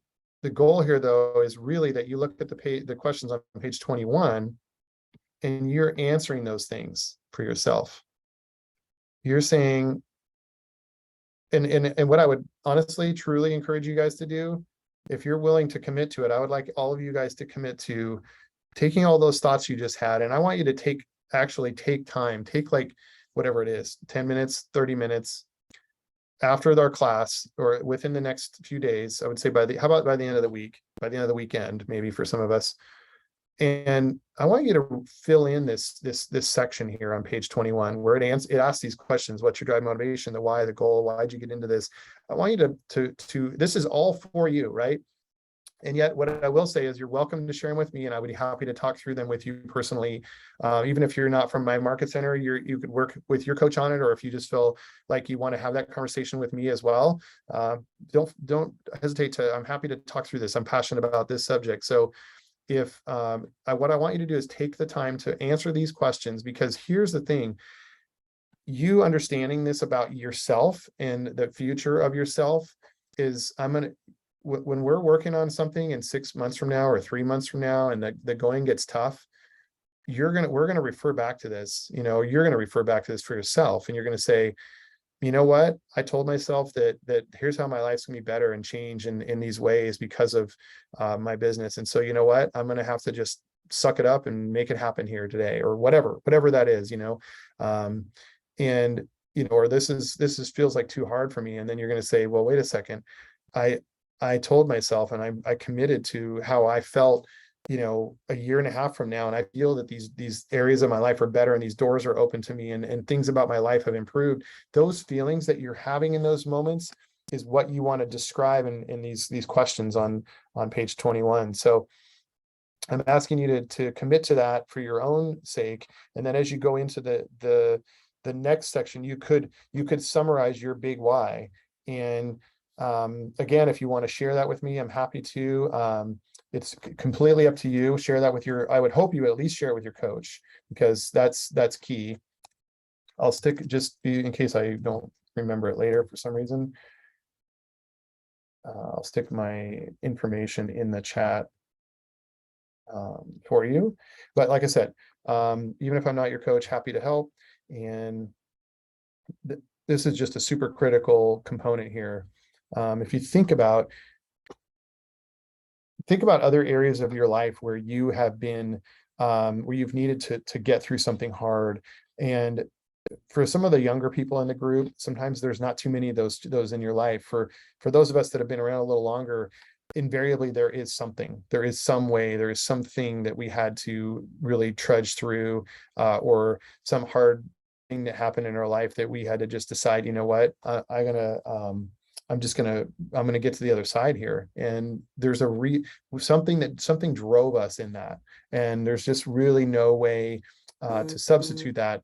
To substitute that, if in that moment, if it was some other thing, it wouldn't have driven you to achieve or to move through that challenging season. So it's really important to have this, because sometimes it's a really big thing. Like sometimes, it's Gates Foundation big, and they're like, hey, like, we just want to solve world hunger kind of thing. And other times I really want to provide opportunities for my kids, or sometimes I want to build a business worth having, so that I at some point when I get married, or even if I don't, but that I'm able to build it up to a point where I can invest my time in other things. One of my big whys is what I spoke to earlier, being able to feed into kids, so that, a better future for every kid, right? That I can that I can enable myself through time and opportunity to be able to invest in things like this. That's one of my reasons for doing what I do. And I have to look at it and say, man, when I don't feel like making these calls, or I don't feel like doing this and that, I have to go, you know what? It's super important to me that I give myself the right and the ability to be able to do those things, invest in those ways for my kids and other kids. And so I'm not going to get to do that if I don't make this call. I'm not going to get to do that if I don't make 10 calls or 20 calls or 100 calls or whatever it is. If I don't call that person that I actually know and follow up with them, or if I don't, go whatever it is, so stay up late to finish the CMA that I needed to finish, or whatever, whatever that is, not go to the river and play, which is what's going to happen to me this week, because I'm choosing to be here, because it's a choice, right? Choosing to be here. And since I'm choosing to be here, I'm choosing to have to get to, I'm making a choice to work in the evenings and not get to have as much focus time with my own kids. And simultaneously, where I am engaged with my kids, I then have to then put other work aside that can wait and stay up late and do it. And that's the choice I'm making. So, but my why says, you know what, that's more important. That's what I choose. Does that make sense? Any questions on that? I mean, we could dig into why people teach whole classes on it, but I want to, if anybody has we need some clarity on that. Now's a good time.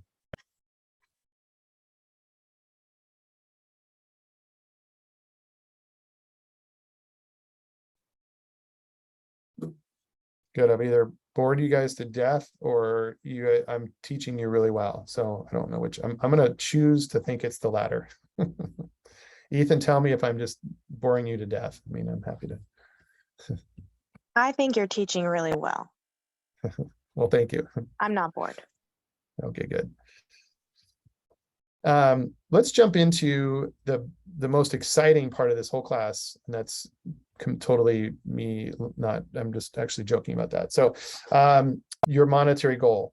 Who here has not recently worked on your monetary goal? Because if anybody's been doing the classes that were before this, I believe Monday and Tuesday, you would have worked on this in some way, and or with your coach, or even if you're on top of it. I know I had sat down and worked with a couple people in this group personally on this very subject. So is there anybody here who has not done anything around this page 23? What's your annual goal? Anyone? I haven't done the other classes, so I haven't done that yet. So I apologize. I jumped around. Was that you, Ethan? Who was that? no, that was me, Garrett. Oh, sorry. Yeah, Yeah, I was yeah. I jumped around my screen. I didn't catch who was talking. So I'll review it with these people, and then Garrett, I apologize. You're in Portland, is that right?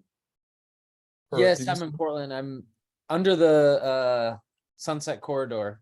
I joined Michael McKillian, the McKillian group. Oh, McKillian. Okay. So, well, Yeah. he can help you with this. But Yeah, let's yeah. just review the concept. Yeah. Okay. He's great about this stuff. He's okay. So I don't want to spend a bunch of time on it. Out of respect for you guys. I've been in classes where we're reviewing stuff that we all know, and it seems like it's not respectful. So fundamentally though, obviously you guys get this. If we don't have any goal, let me just ask you guys a question. If you don't have a goal, or if you're trying to reach somewhere and you don't have a goal, what are the chances of you getting there? You know, I mean, right? You get in your car and drive, and you don't have a goal. Where are you going to end up? I mean, right? You're going to end up wherever the wind blows, right? Wherever the traffic's the least, or maybe you just sit in traffic and don't end up anywhere. So if you have a big why, and when I say if, I mean by the end of the week, when you have your big why written down. And by the way, your big why could be something that you have very clear to you right now, and that is awesome if it is. And if you're like most of the rest of us, we haven't taken the time to really articulate that in our lives. Some have, and I applaud you if you have that, or if somebody's walked through that with you and figured that out. It does evolve. So my big why when I first got into business 20 years ago was different than it is now. And that's okay. And it does change. Life changes. I have a client right now who he got very sick with some stuff. And so his big why completely changed in his life. And now him and his wife do this nonprofit and things for people suffering from the same thing. And that was nowhere on his radar, not that many years ago, frankly. So understand that you're not doing this just once and like you're picking the one hill that you need to die on for the rest of your life. Yet it is what motivates you today, tomorrow, this week, this month, maybe even this whole year. You have to pick something, right? Or you'll just not end up anywhere. And your monetary goal is exactly the same thing, right? So if you say, I don't know, I just want to make some money. Well, then guess what? You're going to, I don't know, make some money. That's exactly what's going to happen. You might make some, you might not. You might make a little, you might make more. I don't know. Yet if you pick a goal and what we know about goals, and I'm not going to go down this rabbit hole, what we know about goals is they're best when they are possible or plausible for us. When they are not possible, that we subconsciously will check out of them.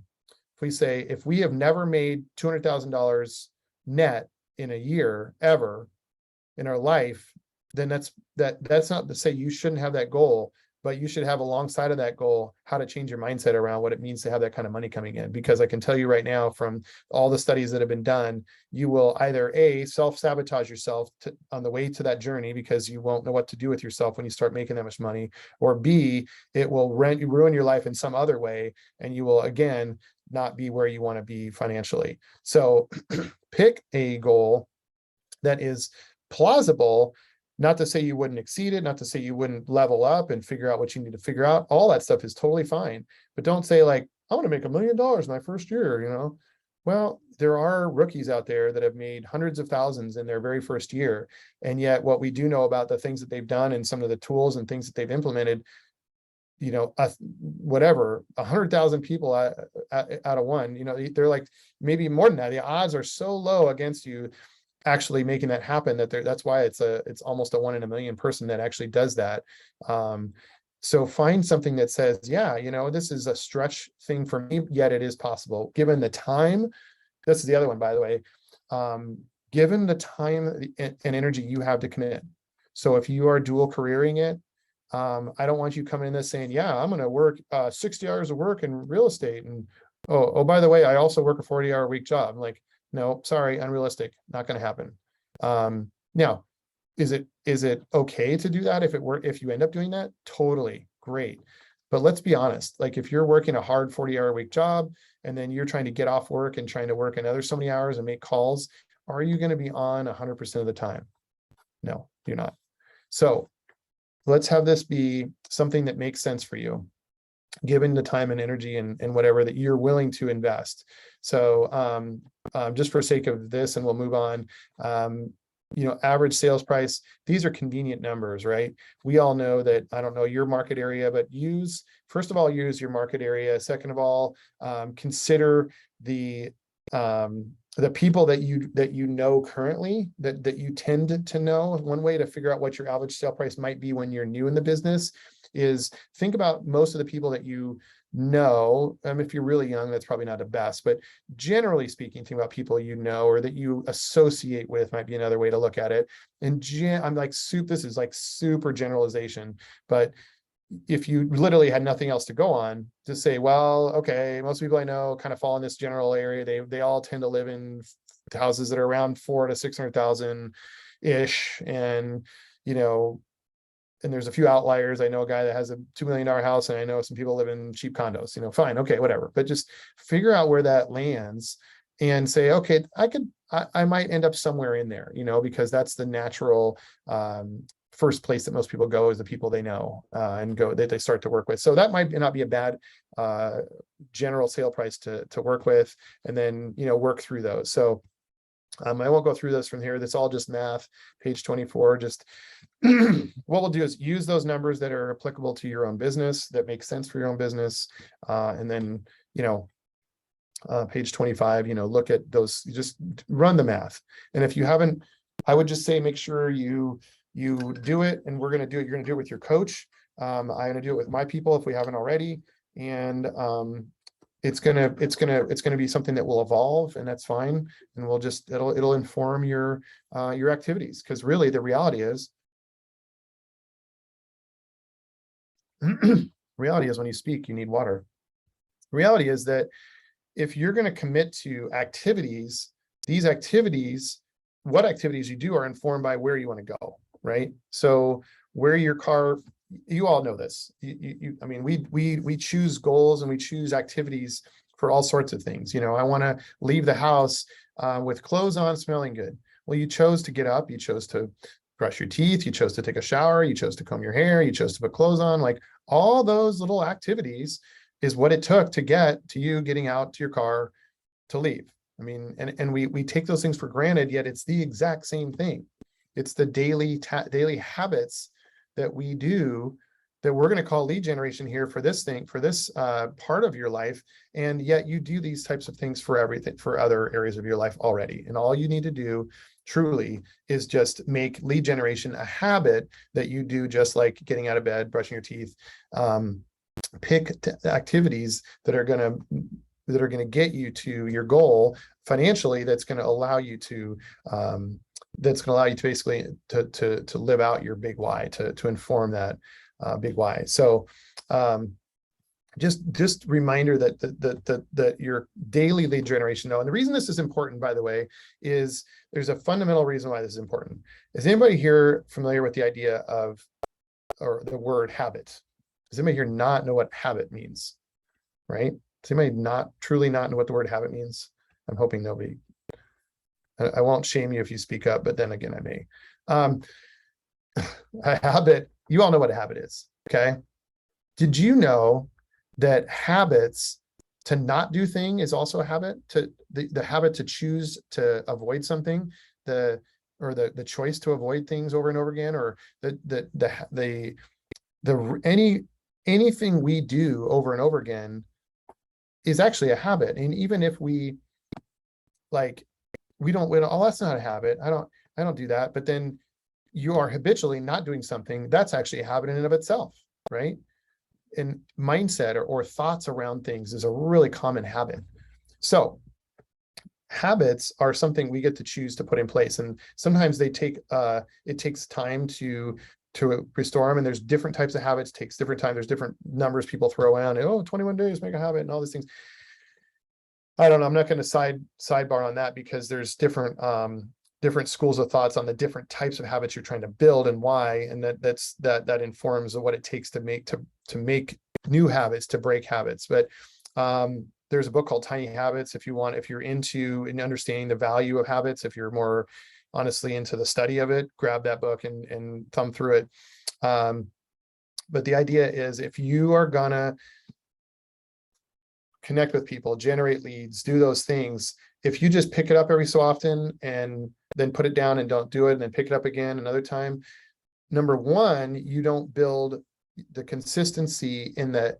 In this business, we're trying to be in somebody else's head when they think of real estate. So the game in this is, when somebody else has any thoughts about buying or selling or whatever, we come to mind. That is the game of real estate in a sentence. When somebody thinks of real estate, they think of me. If you do that, you've mastered your lead generation. All the things of lead generation you're doing are working. That's it, So at the end of the day, if you want that to happen, just like going to the gym, I mean, you guys all know this, and nobody likes hearing it. If you want to get all strong and buff and everything, you can't just go the night before and do that.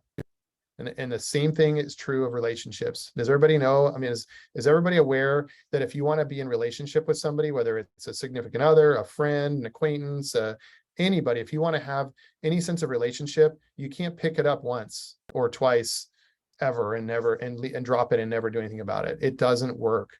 You have to invest time over time. Essentially, Jordan said earlier, time on task over time. The task of building relationship with somebody, and in a professional sense, building a professional relationship. Really, they have to know you, like you, trust you, to want to do business with you. So you're investing in that relationship. That's what is going to take you from where you are now to a business that really is. It will feel like it's running itself because you've chosen to invest little bits over and over and over and over and over in these people in the right cadence, in the right ways, that it's meaningful to them and helping them, so that when they're ready, when they're at a point where they want to cross that jungle, like immediately you're the guy that comes to mind. You're like, of course, it's like, absolutely, Jennifer is going to be my person to take me across there, because who else is there? There's nobody else that's right for me for that. So if we look at page 27, it talks about it like a factory. It absolutely just has to be something that you do over and over and over and over and over again, because the habit of it actually builds the habit of them thinking of you. Is really it's the cause and effect idea. So they're going to habitually have you as a part of their thinking of real estate. They'll just continue to have you'll be that cog on the wheel of their brain, really, or in there, some people think of brains like a hard drive, because that actually is a lot like what it is. And your brain, when it goes to access that information, it says, oh, Felicia's the one I need. Felicia, pull the Felicia file out. She's my realtor. I mean, that's how it works, but it only works that way if you invest in it over time, again and again and again and again. So at the end of the day, you've got to invest in the time to do that. Now, when you talk about, if we move on to 28, one of the things that's important to realize is that in real estate, and I don't want to scare you but I talk about this in getting into the business, you don't just like make money in the first day you're in this. Well, but it doesn't even matter, but it's not like, if you want to make an income in this business, you're investing your time right now for a future outcome. And if you want to not ride what people talk about, the roller coaster of real estate, or the highs and lows, and if you would prefer not to be your life, then the only way you're going to do it is to continue to build the habit of investing those relationships over and over and over and over again, so that once you build up enough of that over time, those engagement points, those clients popping up, it'll feel like they're just popping up. It's because you've invested in them. Those clients popping up will happen more consistently, and your income won't bounce up and down. And when you consider that it takes it, well, right now in our market, currently 30 to 45 day closing from the time you write the contract or get the contract accepted. You know, if you pick up a buyer and especially like a few months ago, the market was crazy. You may get them something on the first try, or it may be, you may be shopping for months and months. Well, you invest all this time up front and you still haven't gotten paid. So the only way that that's going to be sustainable for you, not just you, for all of us, the only way it's sustainable is you keep enough of those rolling at any given time that you are starting to have those income, you know, those transactions close, and they just start to get into a cadence of, you know, they're happening. You're getting one here and there and here and there and here and there and here and there.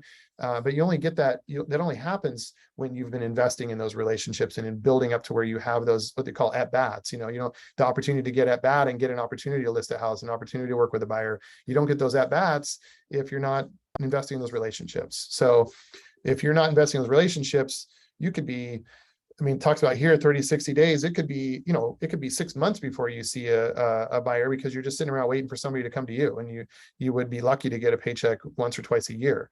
And I don't know about you, but that's not going to be good enough for me. So if you don't want that to be your life, then I encourage you to understand that investing in, you know, reaching your monetary goals is investing in the habit of lead generation on the consistency. And the biggest reason people don't understand is that if we jump to page 29, lead generation is, like I mentioned earlier, when I got into business, I had this idea that, heck, I'll show up and all the business will come to me.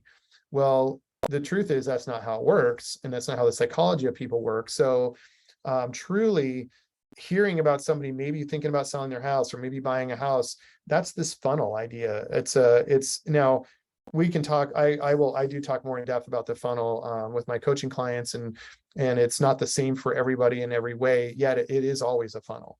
For me personally, I put in fewer leads, fewer appointments. You know, the number of contracts and closings I get to leads in is a lot more narrow funnel for me.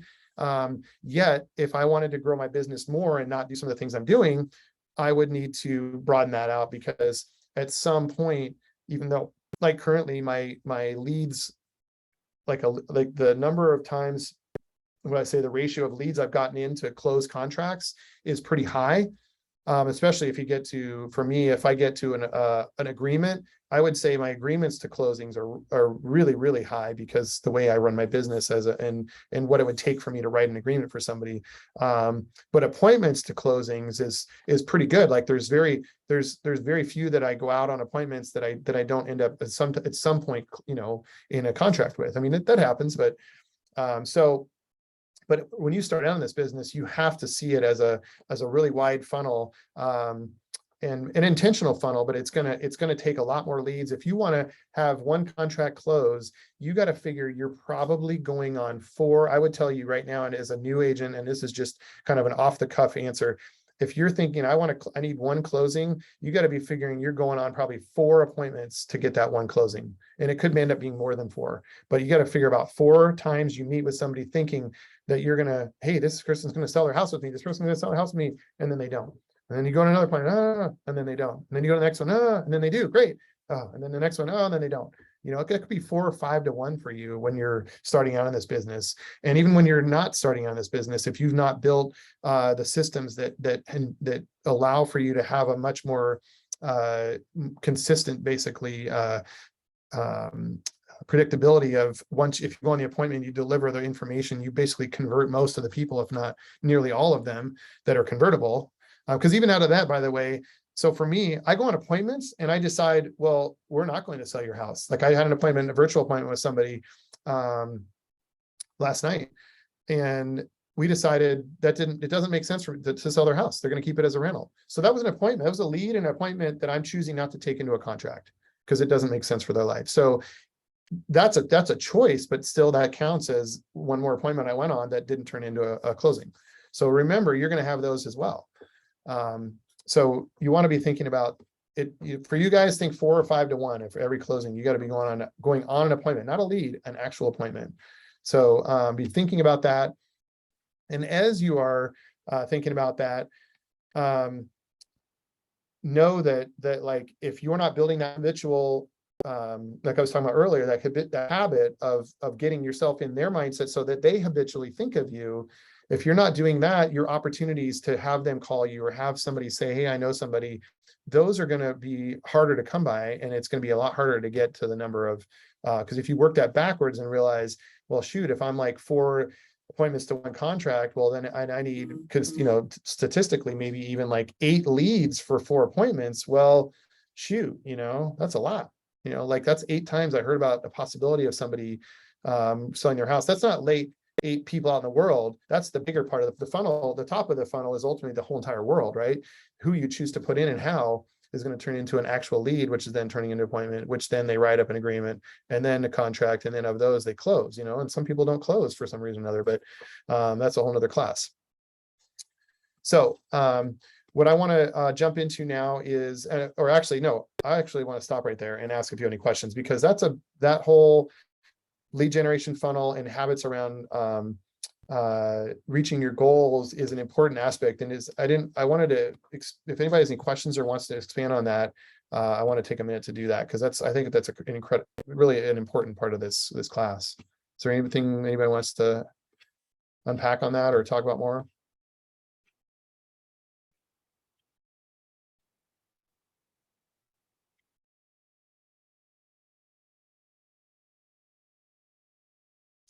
Okay, then. Glad you guys are all masters of it. Okay, well, so page 30, what we're going to talk about on this session is that part of lead generation is connecting with people. So in to use the most modern kind of, I believe it's important to not that this isn't, but just to be honest about what are contacts. You know, if we're going to connect and contact people, the goal is, if we're going to connect with, let's say, you know, whatever we set a goal, we're going to connect with 20 people a day around the subject of real estate. Well, the truth is that it's easy to hide behind your phone and text, or hide behind your computer and stuff. And yet the truth is also that there's people on the other side of that do the same thing. So for some of us, the call, I mean, I love my phone. I you know, I don't mind it at all. I'll make calls on it. That's fine. I also like texting. I also like DMing. And there are people, and what I've learned, and one of the things you're going to learn as one of your business practices is you're going to learn how to find out and ask people questions to find out how do they like how do they prefer to communicate with you, because respecting people's communication preferences is one of the ways you build relationship rapport. Have you guys ever found yourself like saying, hey, like, or been trying to communicate with somebody, and it's like you use one form and then they communicate back on something else, and then, or that's happened to you where you're like, why don't they just send me an email? And then they keep texting you like, I told you to send me an email. And how, you know how that feels, right? So don't do that to other people, is what I'm saying. Like, or let's say it a positive way, do communicate in a way that makes sense to them and it works for them. And if there's times that you need to move that communication for certain reasons, then you do so. And you talk to them about why that's beneficial to do so. Yet respecting how people like to communicate. And for the reason I bring that up is because you'll hear, or you'll see things like on page 30 talking about making 100 calls a day. Well, the truth is, if you can engage in a two-way dialogue with somebody over text or over DM that's meaningful about real estate, that is, I don't want to say equally as good. It has value also. There's nothing quite like, first of all, you guys all know this, right? There's nothing quite like face-to-face communication, you know, communication with words, facial expressions, body language, all of it. Then second to that, well, then doesn't really, I don't want to say for a second, but we all know that that's the best. And then, you know, past that, we use Zoom for some things that can help. And I try to be really emotive with my hands to try to engage you guys, move around and try to make it not sound like I'm just like a recorded screenshot sitting here. And yet it's not the same as being in person. A phone call is only so good. We certainly know that at least my phone does not have the tone of voice text option. So text comes out as text comes out, and tone of voice is lost. And when somebody is joking or trying to make light of something using tone of voice, not surprisingly, it just doesn't come through over text. So or DMs or whatever, even as many emojis as we try to use. So the point is, of course, what I'm trying to say is understand that when we talk about certain aspects, I want you to know that you can have some latitude in those. Just understand that what you're trying to do is have an intentional connection with somebody else around real estate. So each, all these sessions we have tasks for you guys to do. Because of the nature of this format, I'm going to ask that you do that for this as you move forward, basically, as you are connecting this week, as you're putting on your list of things I want to get done. I'm just asking that you guys do that on your own, make those connections. And ultimately what you're trying to build, you guys went through I think you went through, if you went through the other classes, you went through this idea of your 10-4, your daily 10, your 4 different things that you do 10 of, right? So in this case, on page 31, it talks about the 4 daily habits of growing and managing your daily days. I'm gonna make a quick statement here. The value of your business, if I was to walk up to any one of you guys in 6 months or a year and 2 years and say, I'm gonna buy your business from you, the only value it has is your database of people and how well you've been connecting with them. That is the only value it has. I could give a crap about your signs, about how nice your contracts look, about all kinds of other things in your business, how nice your office looks. None of that matters to me. I'm going to write a check for the value of your business. And the only thing I'm going to look at is how many people are in your database and how well do they know you, essentially, how well do you communicate with them? And that's how much money I'm going to give you. So that value to me is the value to you yourself. That value is your own personal business's value. So it has no value if you're not doing that, if you're not investing and growing in that. So that's why number 1 habit is add 10 new contacts to your contact database every day. Find some way to find somebody that you can get permission. So there's this whole concept of permissive marketing.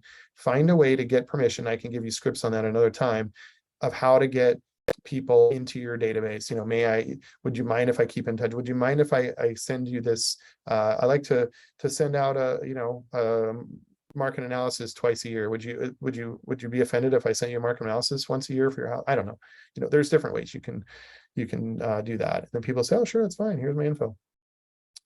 Prospect, speak with 10 people in your database every day. So that's the hardest thing for most people. So that's what I said earlier. So you could engage them on DM. And if you have a two-way dialogue about it, I'll check that box as your coach. I'm good with that. But if you just send them a message, they don't respond, no check mark. Sorry, that is not a check. That is not a 10-person spoken with. That is make a phone call, make a text, a DM, whatever, have a conversation. And then also write 10 notes. Now that's something you can do in between everything else you're doing. Have some notes in your car. If you're one of those people like me that hates to waste their time and have any buffer in there, have any schedule time blocks or scheduled downtime in between time blocks. And then of course I pay the price for that, but keep notes with you and just write them when you have a second. And that's a great way to do it in between time. And you go to pick up a friend or pick up your kids somewhere. You're like, oh, I'm 5 minutes early, knock out 3 or 4 cards, boom, done. Look at that. Super easy. And then this is a critical one. I'm just going to say it this way. It floors me as someone that's been in this business for a while. When I talk to new agents, they go like, kind of, what can I do? Or we talk about things they can do that are inexpensive and free. Well, first of all, writing notes to people, you can get notes at the dollar store, or you can, it's the cost of a stamp and you can get decent cards for not much. You don't have to spend $2 a card. Phone calls are free, DMs are free, all those things are free. Previewing homes in your market and checking them out and going, folks, there is no way you're going to understand what it's like to go out there if you don't go out there. You're just not. If you go out to show a home and it's the first time you fumbled around with your app on your phone and whatever, that's on you. you had the opportunity, and as your coach, I say, it's like, go freaking out there and look at the homes that are for sale. You don't have to be showing somebody a home. Now, out of respect for these homeowners, just do it on vacant homes, or, you know, like make an appointment on a vacant home, and, or even if it's pending and it's vacant, just say, hey, I want to preview this for my own knowledge of the area. And the agent might say no, and that's fine. Or they might say, no, go for it. Go preview 10 homes. Now, if you did that, first of all, your comfort level of just walking through a home and being able to walk through it quickly and assess it is going to, your comfort level is going to skyrocket. You're not going to believe how comfortable you'll get. Another side benefit of that is when you start to look online at pictures, I mean, I can thumb through pictures on a listing really fast and have a really good sense of the home, the floor plan, and things about it, because I've walked in so many houses, and I've compared the pictures that are online to what I see in person, and I get a sense of perspective, or wide angle versus not wide angle. You'll get, that's craft that you just have to spend time doing it to perfect it. And that serves not only you and your time and convenience and efficiency, but it also serves your clients. If you're able to, like, they're saying they send you a house and you're like, well, but you know, I just looked through the pictures and I can tell from the pictures that this is this, and this is the way it lays out, and has this in there. And it, you know, I've got a sense of the home, and this is not what you guys wanted at all. I can see that this, I used a wide angle lens here. See how the couch is sitting, and then, you know, whatever. And they go, oh, you're right. Yeah, that room looked like it was 30 by 30, but it's more like 10 by 10, you know. That's just experience. And if you get out there, it's so easy to go out and preview homes. Now there, people are doing broker tours again. Go do that, guys. It's sometimes you can get some food out of it, heck, or even a glass of champagne at lunch, or I don't really care. There's that kind of thing. Is get out there and have some fun with it, you know. Go see luxury homes. This is a great way to build up your Instagram or your Facebook, your social stuff. Go see fun homes and take a quick picture or video of the really fancy gold toilet in the $2 million home that you looked at. Whatever, do fun stuff like that and have fun with it. It's a way to check the box on many levels. You can build content. You can take a picture of the view and go, wouldn't you like to live here? I mean, whatever, you know, there's so many reasons why it makes sense to go preview homes that you can stack other than just simply going and looking at the home. So I know I'm kind of beating that one, but it floors me that people don't do it. And I'm just like, I give them all the good reasons why to do it, and they still don't do it. And I'm like, well, you must not want to be in this business then, because if you're just waiting for a client to go look at a home before you go look at homes, then that's not being a professional. I mean, that's like the quarterback saying, well, I'm going to sit in the sidelines and not practice at all, but until I get to the game, and then I'm going to start throwing. They're going to go, you're not playing in the game unless you get out there and practice, Val, because that's what it is, you know? So, Hey, Eric, it's yeah, go Tracy. for it. The Parade of Homes is next week. There's a Right. realtor event. I signed up for that. It's Monday. It sounds like it's gonna be, I don't want to say schwanky, but it sounds schwanky, wine and cheese and stuff. And then Sunset Corridors broker tour is Tuesday. Yeah. Yeah, I'm Yep. signed up for both of those. So I'm just saying job. there are you're on topic, and there's some events. So Yeah, you don't have to, it doesn't have to be miserable, guys. I mean, what she's talking about here in Portland area is it's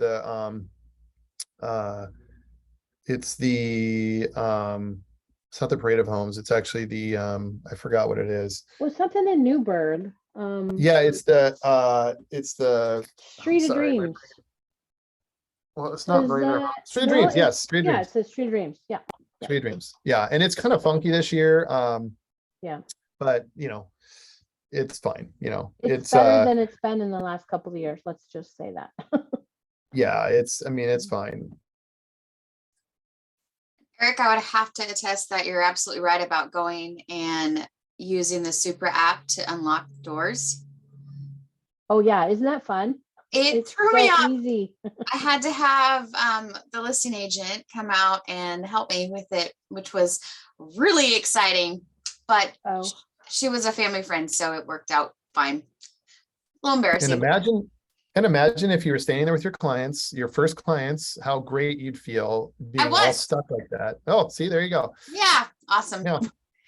And then, so what the takeaway that you can share with everybody else is, boy, I could have gone out and learned all that and done all that without my clients. And then when I showed up, I could be not even looking at my phone while I'm having a conversation. Like, oh, what do you guys think of the yard? And you're just doing your thing because it's like second nature. You've popped by that time 10 or 20 lock boxes and you're good with it. You know where to look. You drive up to the house, you master the art of driving up. And while you're driving up, you're scanning the door, the gas meter, you're looking for that lock box so that when you get out of your car, you're not standing there like an idiot because you've done it a number of times. Like all those kinds of little skills is you can't develop those skills if you don't do it. I mean, at the end of the day. So clearly I'm passionate about you guys being top level professionals. If I didn't say that in the beginning, that's my goal, is that we level up in this industry and we stop showing up like uneducated used car salesmen. No offense to anybody that's done that.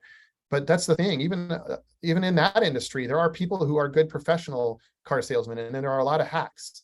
We don't want to be hacks in this industry. I'm not training hacks. If you guys want to be a hack, go find a different company. That's not going to be in this company. We are going to train you to be very good at what you do, because the truth is that the public is scrutinizing us. The truth is the public wants to find ways to shoot holes in who we are as professionals, to say, you guys are not worth what you do. We should not have to pay you, or we should not have to pay you much. That is out there. That mindset is out there. There are big companies, big corporate companies that are trying to feed that narrative so that they can commoditize what we do, and they end up making the money by providing low value representation, not good representation, because they don't care. They're just trying to get a piece of the pie. Those big companies are not in it for the representation, not in it to help their clients navigate a very dense jungle. They're in it to cherry pick the easy transactions that are not going to be problematic, because you know what? They figure the customer doesn't know any better anyway, so who cares? We just made money in the deal. That's their mindset. They're corporate. They're beholden to shareholders, and it's no secret. I'm not like this some whatever. I'm not trying to be negative. That's just a reality. And so if you guys want to be professionals, if you want to be thought of as a professional, then by God, you got to go out there and practice. You got to do those things. You don't have to do it by yourself. Take 2 or 3 of you guys from the area, go get a coffee and drive around to make an appointment at the whatever vacant houses you can find, and go together, go practice. Like, oh, how does this work? Did you get your app to work? Mine didn't update. Oh, I should have. Oh, this one's way down on the side of this hill and we don't get reception here. Now I know in the future to update my app before I go down that hill. I've had that happen personally. And I can tell you, I had to learn that the hard way. I even had a listing. I had to learn that I needed to put notes in there, because not everybody's phone worked down there. But if I didn't have that top of mind, I would have left a lot of agents stranded and not able to call me, and they'd have to get in their cars with their clients and drive away to go call me. And that's just not nice for anybody. So yeah, I mean, if I haven't made my point, get out there, preview some homes. Be good at what you do. And then, so the reason as we talk about this daily 10-4, obviously every day, right? Every day you can. If you have another job, if you're one of my coaching clients, I will coach around helping you build the business that you want to build to get to the life you want to have around what your current life situation looks like. So I'm here for that, and I think other coaches are here for that as well. If you're not in coaching and you want to be in coaching, I do obviously freelance coaching as well, but the productivity coaching program that a lot of the people here are in is for you to help build that for you. Not everybody has full-time hours available, but if you do, then we are asking you to use them. Treat it like a job. This isn't a hobby. If it's a hobby, then well, anyway. So on this 10-4, basically, I'm just going to kind of move along on that, because truly you guys have gone through this. You should be going through this with your coaches. What we do know is that there's value in doing these different things. We know that it's important to be connecting with and growing your database. We know that sending thank you notes, sending follow-up notes, sending hey, I was just thinking of you as I drove through your neighborhood today, hope all is well. All those things they actually, as a side note, again, handwritten notes right now. I don't know if you guys get much mail, but I certainly don't, if it's not a bill or something else. So it feels nice to get something in the mail and you stand out in their mind. So that's an easy and inexpensive way to just drop love on people. Basically, think of it as just, connecting and helping people feel connected. And we have trackers. So if I jump down to page 34, I'm not going to go into this with you now. Go get it, do it with your coach, do it with your team leader. If you want to use this tracker, it is helpful. but there's this helps you set some goals, helps it really is a helpful tool for you to use. It's free for you to use. It's part of what you get being a part of Keller Williams. And I really, really encourage you to utilize this tool. It's a great tool. So any questions on that before I jump into language of sales on page 35? Any questions on any of this?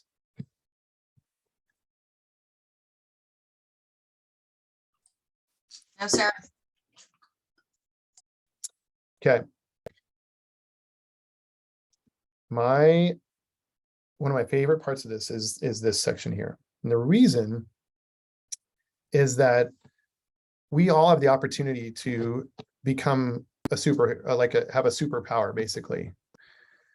And yet you guys have to choose that. Like I've told you before, it's a choice. Okay. You can sit back, you can't choose what somebody says to you, but you can choose how you respond, right? I said that before. That seems simplistic, and yet it is so much more than that. We have an opportunity to listen and listen really carefully to what people are saying, or listen to what they're not saying, or listen to what their body language is saying, or listen to what their eyes are saying, or listen to anything we have available to us. We as human beings were given the gift of having the ability to read a lot about a people, right? And like I said, obviously the best way, of course, is face-to-face in person. And then without that, we have to work with all the other things we have. Well, since most of the time we don't get the in-person thing right away, we use language is our kind of go-to for the rest of it. Now, as you all have heard the word script. Who here, tell me if you think you like the word script. Anybody that likes the word script? This isn't like I'm just curious. It likes the word script. I do not. I'm just going to say that right on the front end. I don't like it. And the reason is that I think that it's become associated with saying, with this idea of saying things just because they need to be said, not because you think it's like meaningful or it's the right thing, or it's maybe there's other reasons people think, oh, I like to be myself. I like to speak from my heart. Well, the reality is a script is just simply a word that is supposed to, that again, has this, for me, it has a negative connotation based on the things I've learned in my past. And for a lot of us, it has that. So what I want to do is I want to encourage you guys to think of the word script differently. I want you to think of, not think of the word, whenever you see the word script, I want you to substitute it in your mind and your heart for like intentional dialogue, meaningful dialogue. That's what you want to replace the word script with, meaningful or intentional dialogue. And the reason is that is truly what we're trying to do. You know, we, as we talk about here on page 35, it says the entrepreneurial, the E part of that is, I'm just going to show up, whatever somebody says, like, oh, okay. How much does this house cost? Costs $475. All right, thanks. You know, there's no intentionality of it's just cause and effect or just whatever. But if we're like purposeful, if we're saying like, I'm here to help them navigate, and my goal is to get into a relationship with them, to be of value to them, to help them navigate what could be a really, crazy or amazing part of their life. What we need to do is master, like have an intentional desire to master what it takes to be intentional in our dialogue with people. So learn how to internalize the questions. The idea of scripts is having formatted things before we master it. We don't know what to say. We don't know how to say it. So we come up with scripts that when we talk about internalizing scripts, what we're doing is we're talking about utilizing that pattern of speaking, that pattern of talk well, let's just say speaking for the sake of this, that we're learning how to utilize that pattern. And once we learn that pattern, then of course we can be ourselves using that pattern, because there's intentionality behind why you use the pattern. Like, for example, a really simple example is if you're engaging with somebody in conversation, I might give you a script that is a question that is an open-ended question, right? So the concept of something that's not a yes or no question, but is an open-ended, it's designed to get them to talk. Well, that's just an intentional dialogue. You can be yourself and ask you from your own heart and your own words, all sorts of open-ended questions. You don't need a script to do that. But that's because many of us have already learned how to do that. You had to learn that though. At some point you needed to learn that if I want to engage in conversation with somebody, well, then I better ask them something other than yes or no. Like you learned that. If I want somebody to think if I want somebody to know that I care, then I'm going to ask them more questions that speak to the issue or speak to the things that are bothering them. Otherwise they don't, that's something we had to learn how to do. We were essentially learning scripts in order to get to that point of being able to do that. And so that's the value of, so this calls it use influencing sales language, whatever. I don't like that because I think it for me, it sounds like salesy, and yet what we're trying to do truly is be purposeful. This E to P, we're trying to be purposeful about how we communicate so that we can truly walk people down this path.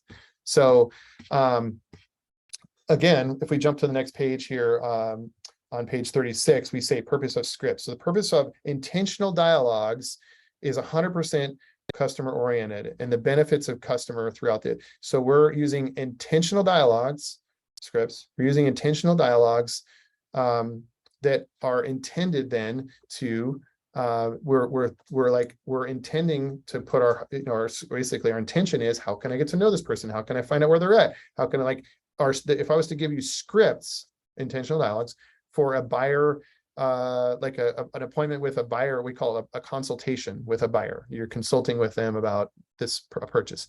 So if I was to give you scripts for a buyer consultation, all it is I'm giving you intentionality in what you're dialoguing about with them, that helping you even to the point of remembering that there's a bunch of different topics.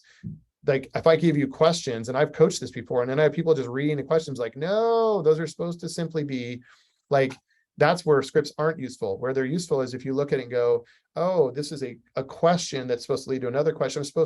This is a trigger for me to say, I want to be intentional about my dialogue about finding out, well, what's important about 2 bedrooms, or 3 bedrooms or whatever. Like, how does that make an impact? How does having 3-car garage mean? What's meaningful to you about that? And it's a reminder. Script can be like a reminder to utilize intentional language to help you basically unearth or guide people.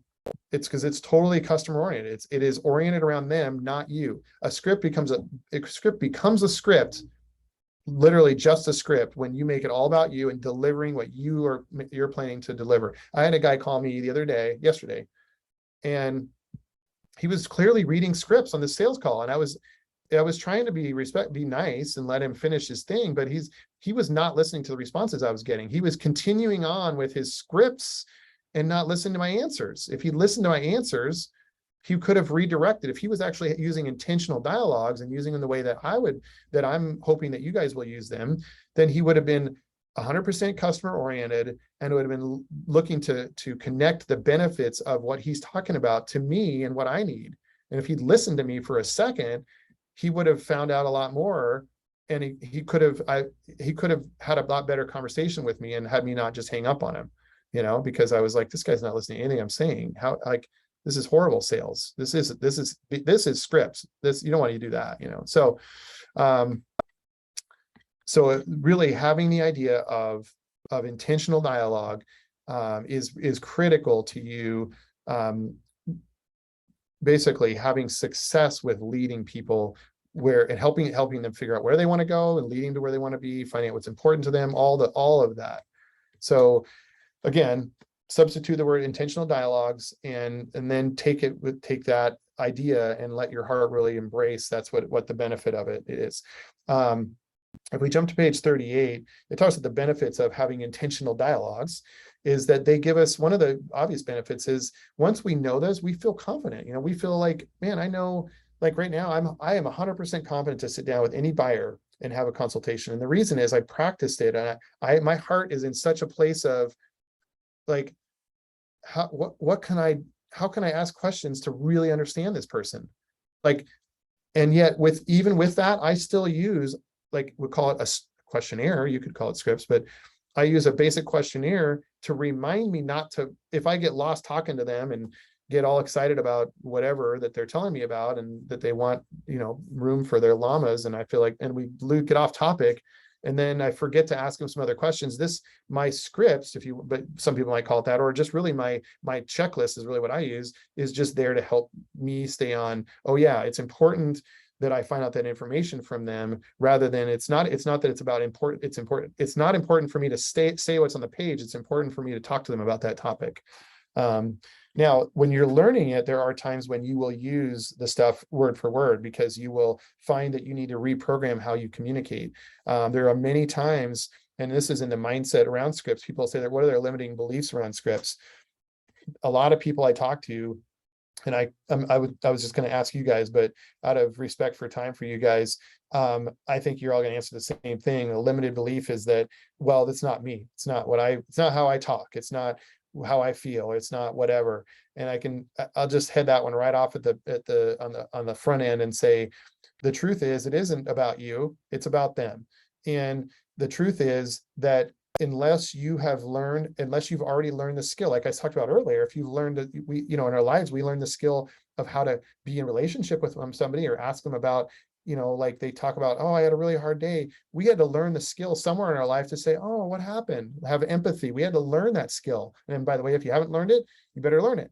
So, but we had to learn that. That's if you haven't learned it, then you have to reprogram yourself. And so you will use scripts that aren't you, and you will have to learn how to think and ask questions and deliver content intentionally in a dialogue with somebody in a way that may seem uncomfortable or not you, because that's what you need to change in order to have it be about them, and to move with intentionality, move that dialogue in the direction that you need it to go.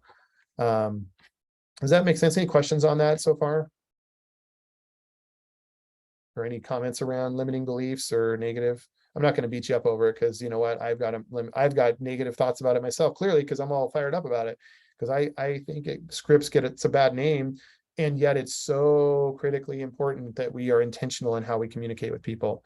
So a script becomes a script. Sometimes Go ahead. scripts are important because there's certain key words that you can use that Right. triggers for people. So even though it's awkward and weird, you just sometimes have to say it. Yeah. I mean, if the word script works for you, to use it. But for me, I associate a sales script with somebody reading off something to me and not listening to me at all, not listening for the answer. That's when it becomes a sales script, and that's when it becomes the thing that nobody wants to say or learn. But when it's you saying, I want to be my intention is to really learn about somebody, or my intention is to talk about this subject, like what's going on with the market. Well, the script is you thinking about what's the best way for me to respond when talking about the market, if my intentional dialogue, my intention is to let me just phrase it another way. Is my intention to give them some answer and have them go away? Or is my intention to find out what they're really asking, or what's really going on in their mind, or what's really going on in their what's really going on in their heart, and what they are trying to do with what they're asking, really, Are they asking because they're considering they're selling their home in a year? That's the thing. Like, my intention is that, well, then I better learn how to say it different. Because if I just answer, hey, market's down, it's whatever, that's just me giving information. That's not helpful. That's not helping that. So I'm going to use some intentionality, and I'm going to use a script that allows me to have a better conversation that is about them. Is that helpful? I mean, you see where I'm going with that? It's really easy to get caught up in scripts that are that we don't realize why we're like, well, why would I answer that? It's like, because your intention is this. Your intention should be this, not because you're just trying to get them off your back, or whatever, right? What do you guys think about that? It opens you up to be able to listen better if it's not a script. Yeah. And so how do you get the right to, and I agree 100%. So for all of you thinking about that, what gives you the ability to converse and open up and talk to people in a way that isn't like a script? You first have to memorize and internalize them, right? You guys know that. And it's, as crazy as that sounds, you have to do that. And the only way you're going to do that is It's one word, starts, first letter is P, Practice. ends with actus. Right? Practice. Right? I mean, and raise your hand if you don't like practicing sometimes. My hand's up. I don't like practicing, right? So let's just be honest. Sometimes we don't like doing that. But guess what? So like sometimes you talk about your why. Sometimes we have this big why, this lofty, like, oh, change the world. Well, guess what? There are little whys around why we do the things we do. So for me, script, memorize, practice, so I can internalize. My why is I want to be able to dialogue with people and be and come from my heart and have my heart like my head or my, cognate, whatever. But to be like, I want to be at a point where I can have a natural conversation with somebody and really listen to what they're looking for, what I'm trying to help them achieve, where I'm trying to help them go, without having to try to remember, oh, what was I supposed to say? What was I supposed to do? Oh, shoot, what was I I don't want to have to be in that place because I feel like I'm not delivering the value to them that I want to deliver. So my big why around this subject and what drives me to practice when I don't feel like it or don't like it, when it doesn't feel comfortable to get on the scripts call at 8:15 in the morning or whatever, regardless of the time, when it feels weird, by the way, to do scripts with other people, which it still sometimes does, and I've been doing it for a lot of years, my why around doing that pushes me through is, well, I would rather be uncomfortable with somebody that's in my industry or that's trying to help me than look like an idiot with a customer, first of all. And secondly, not just whether or not I look like an idiot, but I'm not helping them. I'm not delivering I'm not speaking to them with the intentional value that I could totally bring them if I could just remember that what I was trying to do with that, So that's why for me, that helped me move from the memorization practice thing to get to where I can internalize it.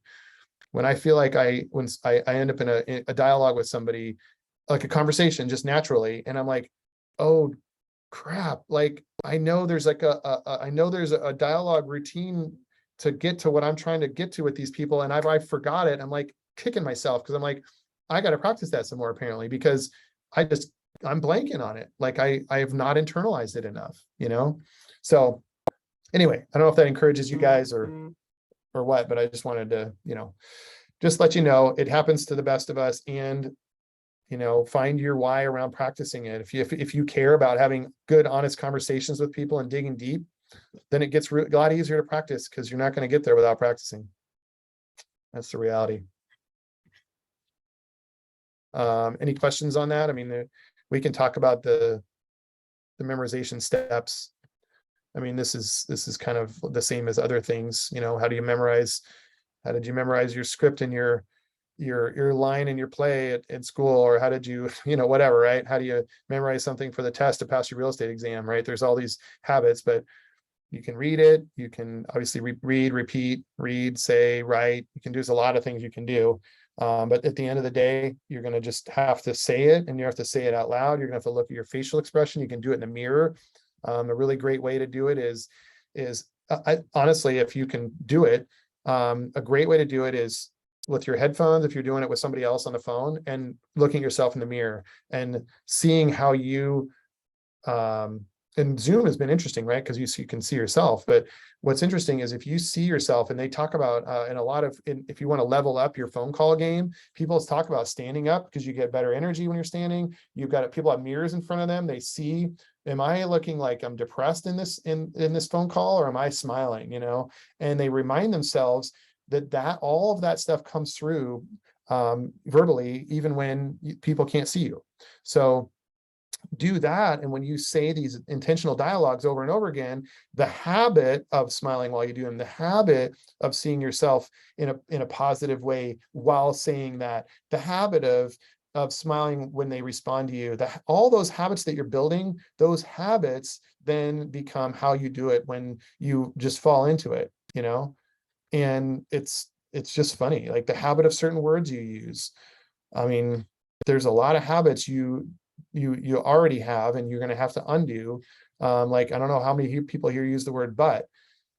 The word but it negates everything you just said. So if you say, well, I really wanted to come to the show tonight, but I had something else to do. Well, you just told the person that you really had something more important than coming to the show today, and if that wasn't what you wanted to communicate, then don't use the word but. There's a few times that it makes sense, but for the vast majority of the times, you're going to substitute that word for something else. That's just a habit. That's a script. Right. I mean, that's just another little thing, right? So yeah, memorize them, get comfortable with them. Any questions on scripts? Notice that there was like script practices that are twice a week in the morning at like 8:30. I wasn't sure if anybody's been to them, or any Yeah, feedback on that, if that's. there are, do this, reach out to your coach or your office person for clarity on that. I would have to take a few minutes to look up my email to tell you when. I think there's one in our office that's hosted, and I just don't have it right in front of me at this second, but I want to say I don't want to misquote it, something like 8:15 or 8:10, or I don't even remember, maybe it is 8:30. And that one anybody could join. And if there's not one that you can get on at the time you need, and there's lots of people, and I've done this too. I've like had some people I said, hey, let's connect at whatever 4:30 and whatever, some other time of the day, and let's go through some stuff, like let's just pick an objection that they're getting, or somebody pick, like some way that they're trying to convert, when they're calling around online leads or whatever, they're having trouble. People are telling them, trying to just get off the phone, and you're trying to figure out a way to convert that into business. I mean, whatever, just find a time where you and some people that work for your schedule can ping it up, kind of just do it over Zoom, bat it back and forth, see what works. Just find a way to do it, And are we making our own scripts, or are we supposed to be following, what is in the Ignite package, like new to real estate? Yeah, so there's a lot of scripts in there. So, I mean, let's just be honest, we jump down to page 43. There are some scripts there. There are, one of the things that we want to look at is how can we utilize scripts to help us with our business. Your question is, you should not be making up your own per se. However, with your coach, you could probably come up with something. The idea is that there are typically, if you're creating good intentional dialogues, you're going to employ a number of different key elements into them. And so unless you're already an NLP and type of expert in some of those neuro-linguistic programming and some of those other fields, unless that's your field of study, you're most likely not going to create the best script for yourself. You're going to want to look at creating that with somebody else if there's not something. Or really, since you guys are all with Keller Williams, there's a whole library of stuff available in our back end that you can get into, and again, work with your coach, team leader, to help figure out, or your tech person in your office, or whoever that is. But we can look at what those are. These are a few examples just here written. There's pros and cons of these, but there's some key elements, like the very first one, new to real estate.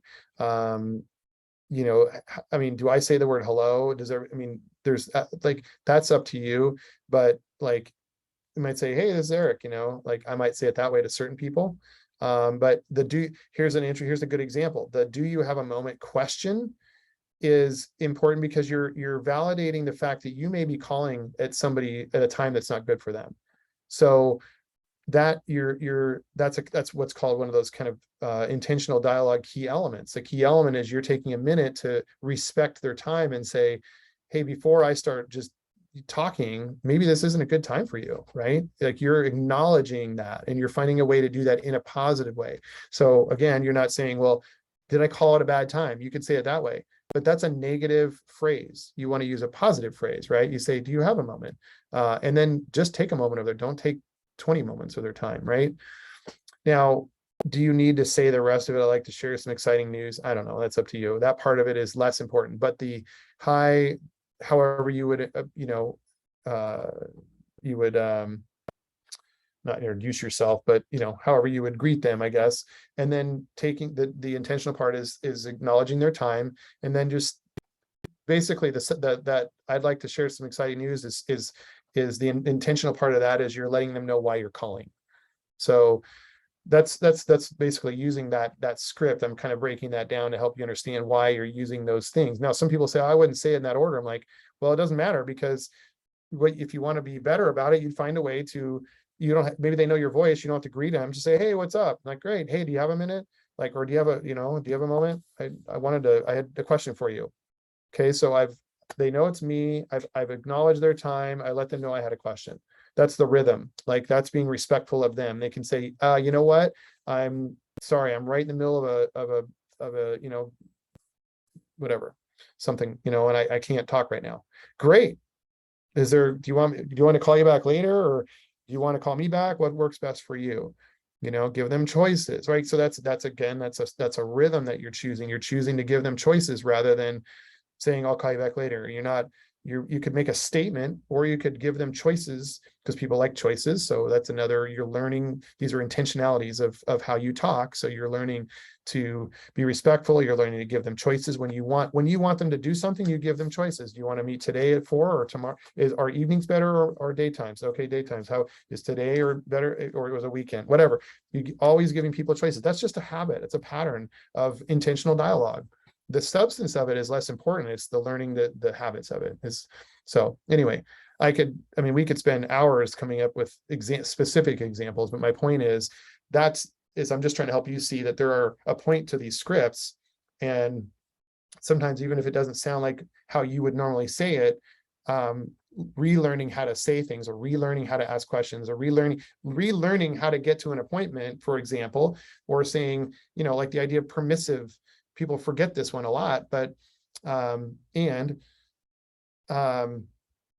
if you want to call somebody back later with some more information, it's better to ask for permission to follow up with something that they want, because of the psychology that's embedded in that. It's better to ask for permission than it is to make a statement or a command that you're going to call. Like, I'll get that for you and I'll call you on Tuesday. Is that horrible? No, it's not. And it sounds good to you because you're a salesman, you're a performer. I'm going to get this done, damn it. But that's not what they want to hear. What they heard was, whoa, hold on. That's like internally they might have heard that, depending on their personality type. But if you said, I'll get that information for you. Would it be okay if I call you at the end of this week, or would next week be better? Now they have agency. You gave them choice. You gave them control over something that you're fine with either way. And so now all of a sudden, see how that intentionality works, right? See how you're shifting things psychologically. So now they're like, well, yeah, you can call me, either one's fine. I'm good with either, or yeah, please. So now they're pulling you into, like, you call me. It's like that's that subtlety that's going on. So that's what I'm talking about, like learning these different. That's what scripts can do. When you internalize them, you learn these patterns of communication, you learn patterns of questioning, you learn patterns of these things. That's where scripts become intentional dialogues, because your intentionality is to meet them and have another meeting with them. And so how can I best get to that? Well, that's how you get to that, is what I just gave you, right? So it's less about the specifics as it is about learning those patterns. And the way you're going to learn those patterns is just digging into libraries and and working with your coach to find out where those are and get you through that. What do you guys think?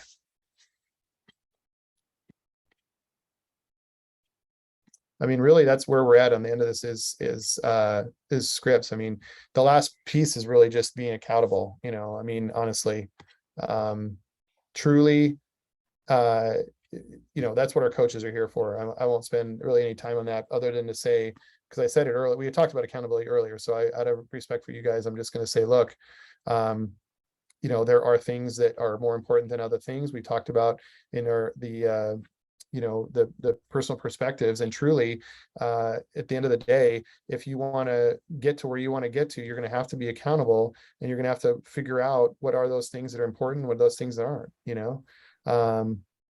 I love the little chart on page 49 in your workbook thing, that talks about, we talked, earlier about the 80-20, and it's really cool how that little checkbox is like, scheduling a training class, important 20%, urgent, no.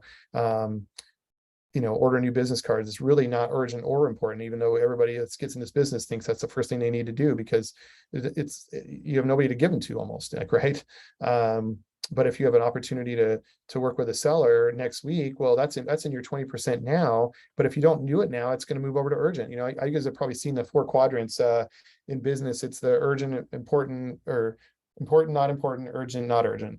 And it's the idea is if it's important but not urgent, you should get it done before it gets moved. It ends up becoming urgent, because then it gets pushed onto your schedule instead of you having control over when you get it done. So do things while they're important, while they're in your 20%, before they get jammed onto your urgent and important.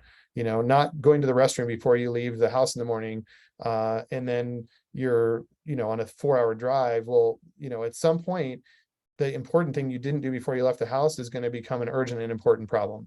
And there's plenty of things like that, like you didn't get gas in your car. I mean, there's lots. We go down a list of many things that we naturally do, that we naturally triage it and say, you know what, that's important. I better do that now, because if I don't, then it's going to become a problem later, and it's going to have to stop everything else I'm doing and deal with that.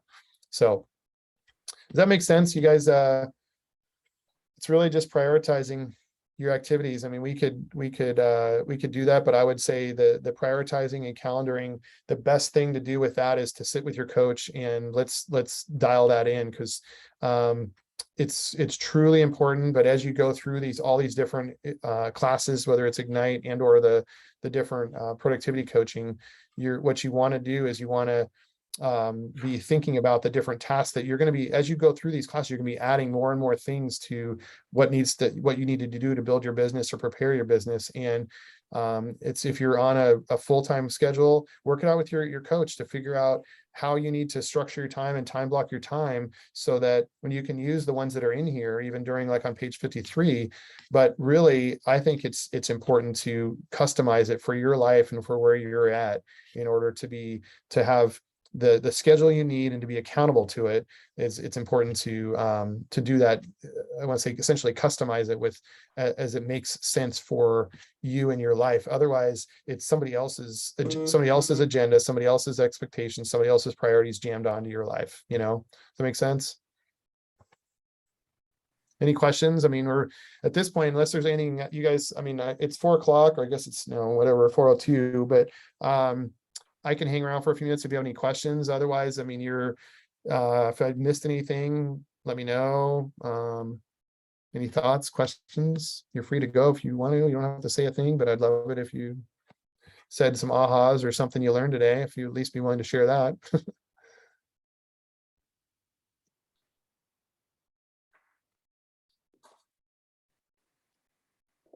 Thank you. Bueller? Thank you, Eric. I'll schedule some time next week to meet with you. It's Tracy, by the way. Yeah, thank you. You bet. It was good. Thank you. Quite a few things hit the heart. So we'll have things to talk about next week. That sounds good. Look forward to it. Thanks, Tracy. Thanks. Anybody else got some good stuff? Anything you learned that you're going to put into action, or any ahas you want to share while we're on here? I think what you're not doing is a habit. If right? you continue Totally. to not do something, it becomes a habit. Mm-hmm. Nice to hear that. Yeah, right. Because I think that's one of the ahas I had some time ago, where I realized that not doing things is a habit in of itself. The things, because there's very often things we regularly don't do. And that is, I mean, that's in and of itself, it's a habit, right? So. Yeah.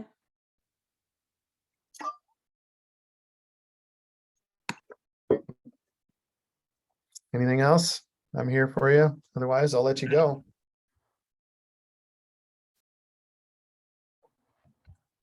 Thank you. You bet. Thanks. You bet. Yeah, and like I said, I dropped my info in there. So if you guys get stuck on something, or your coach can't help you, or if you just want to, a few minutes talking about your big why or whatever, I'm happy to work with any of you guys just to try to talk that through. And help you guys get clarity on that.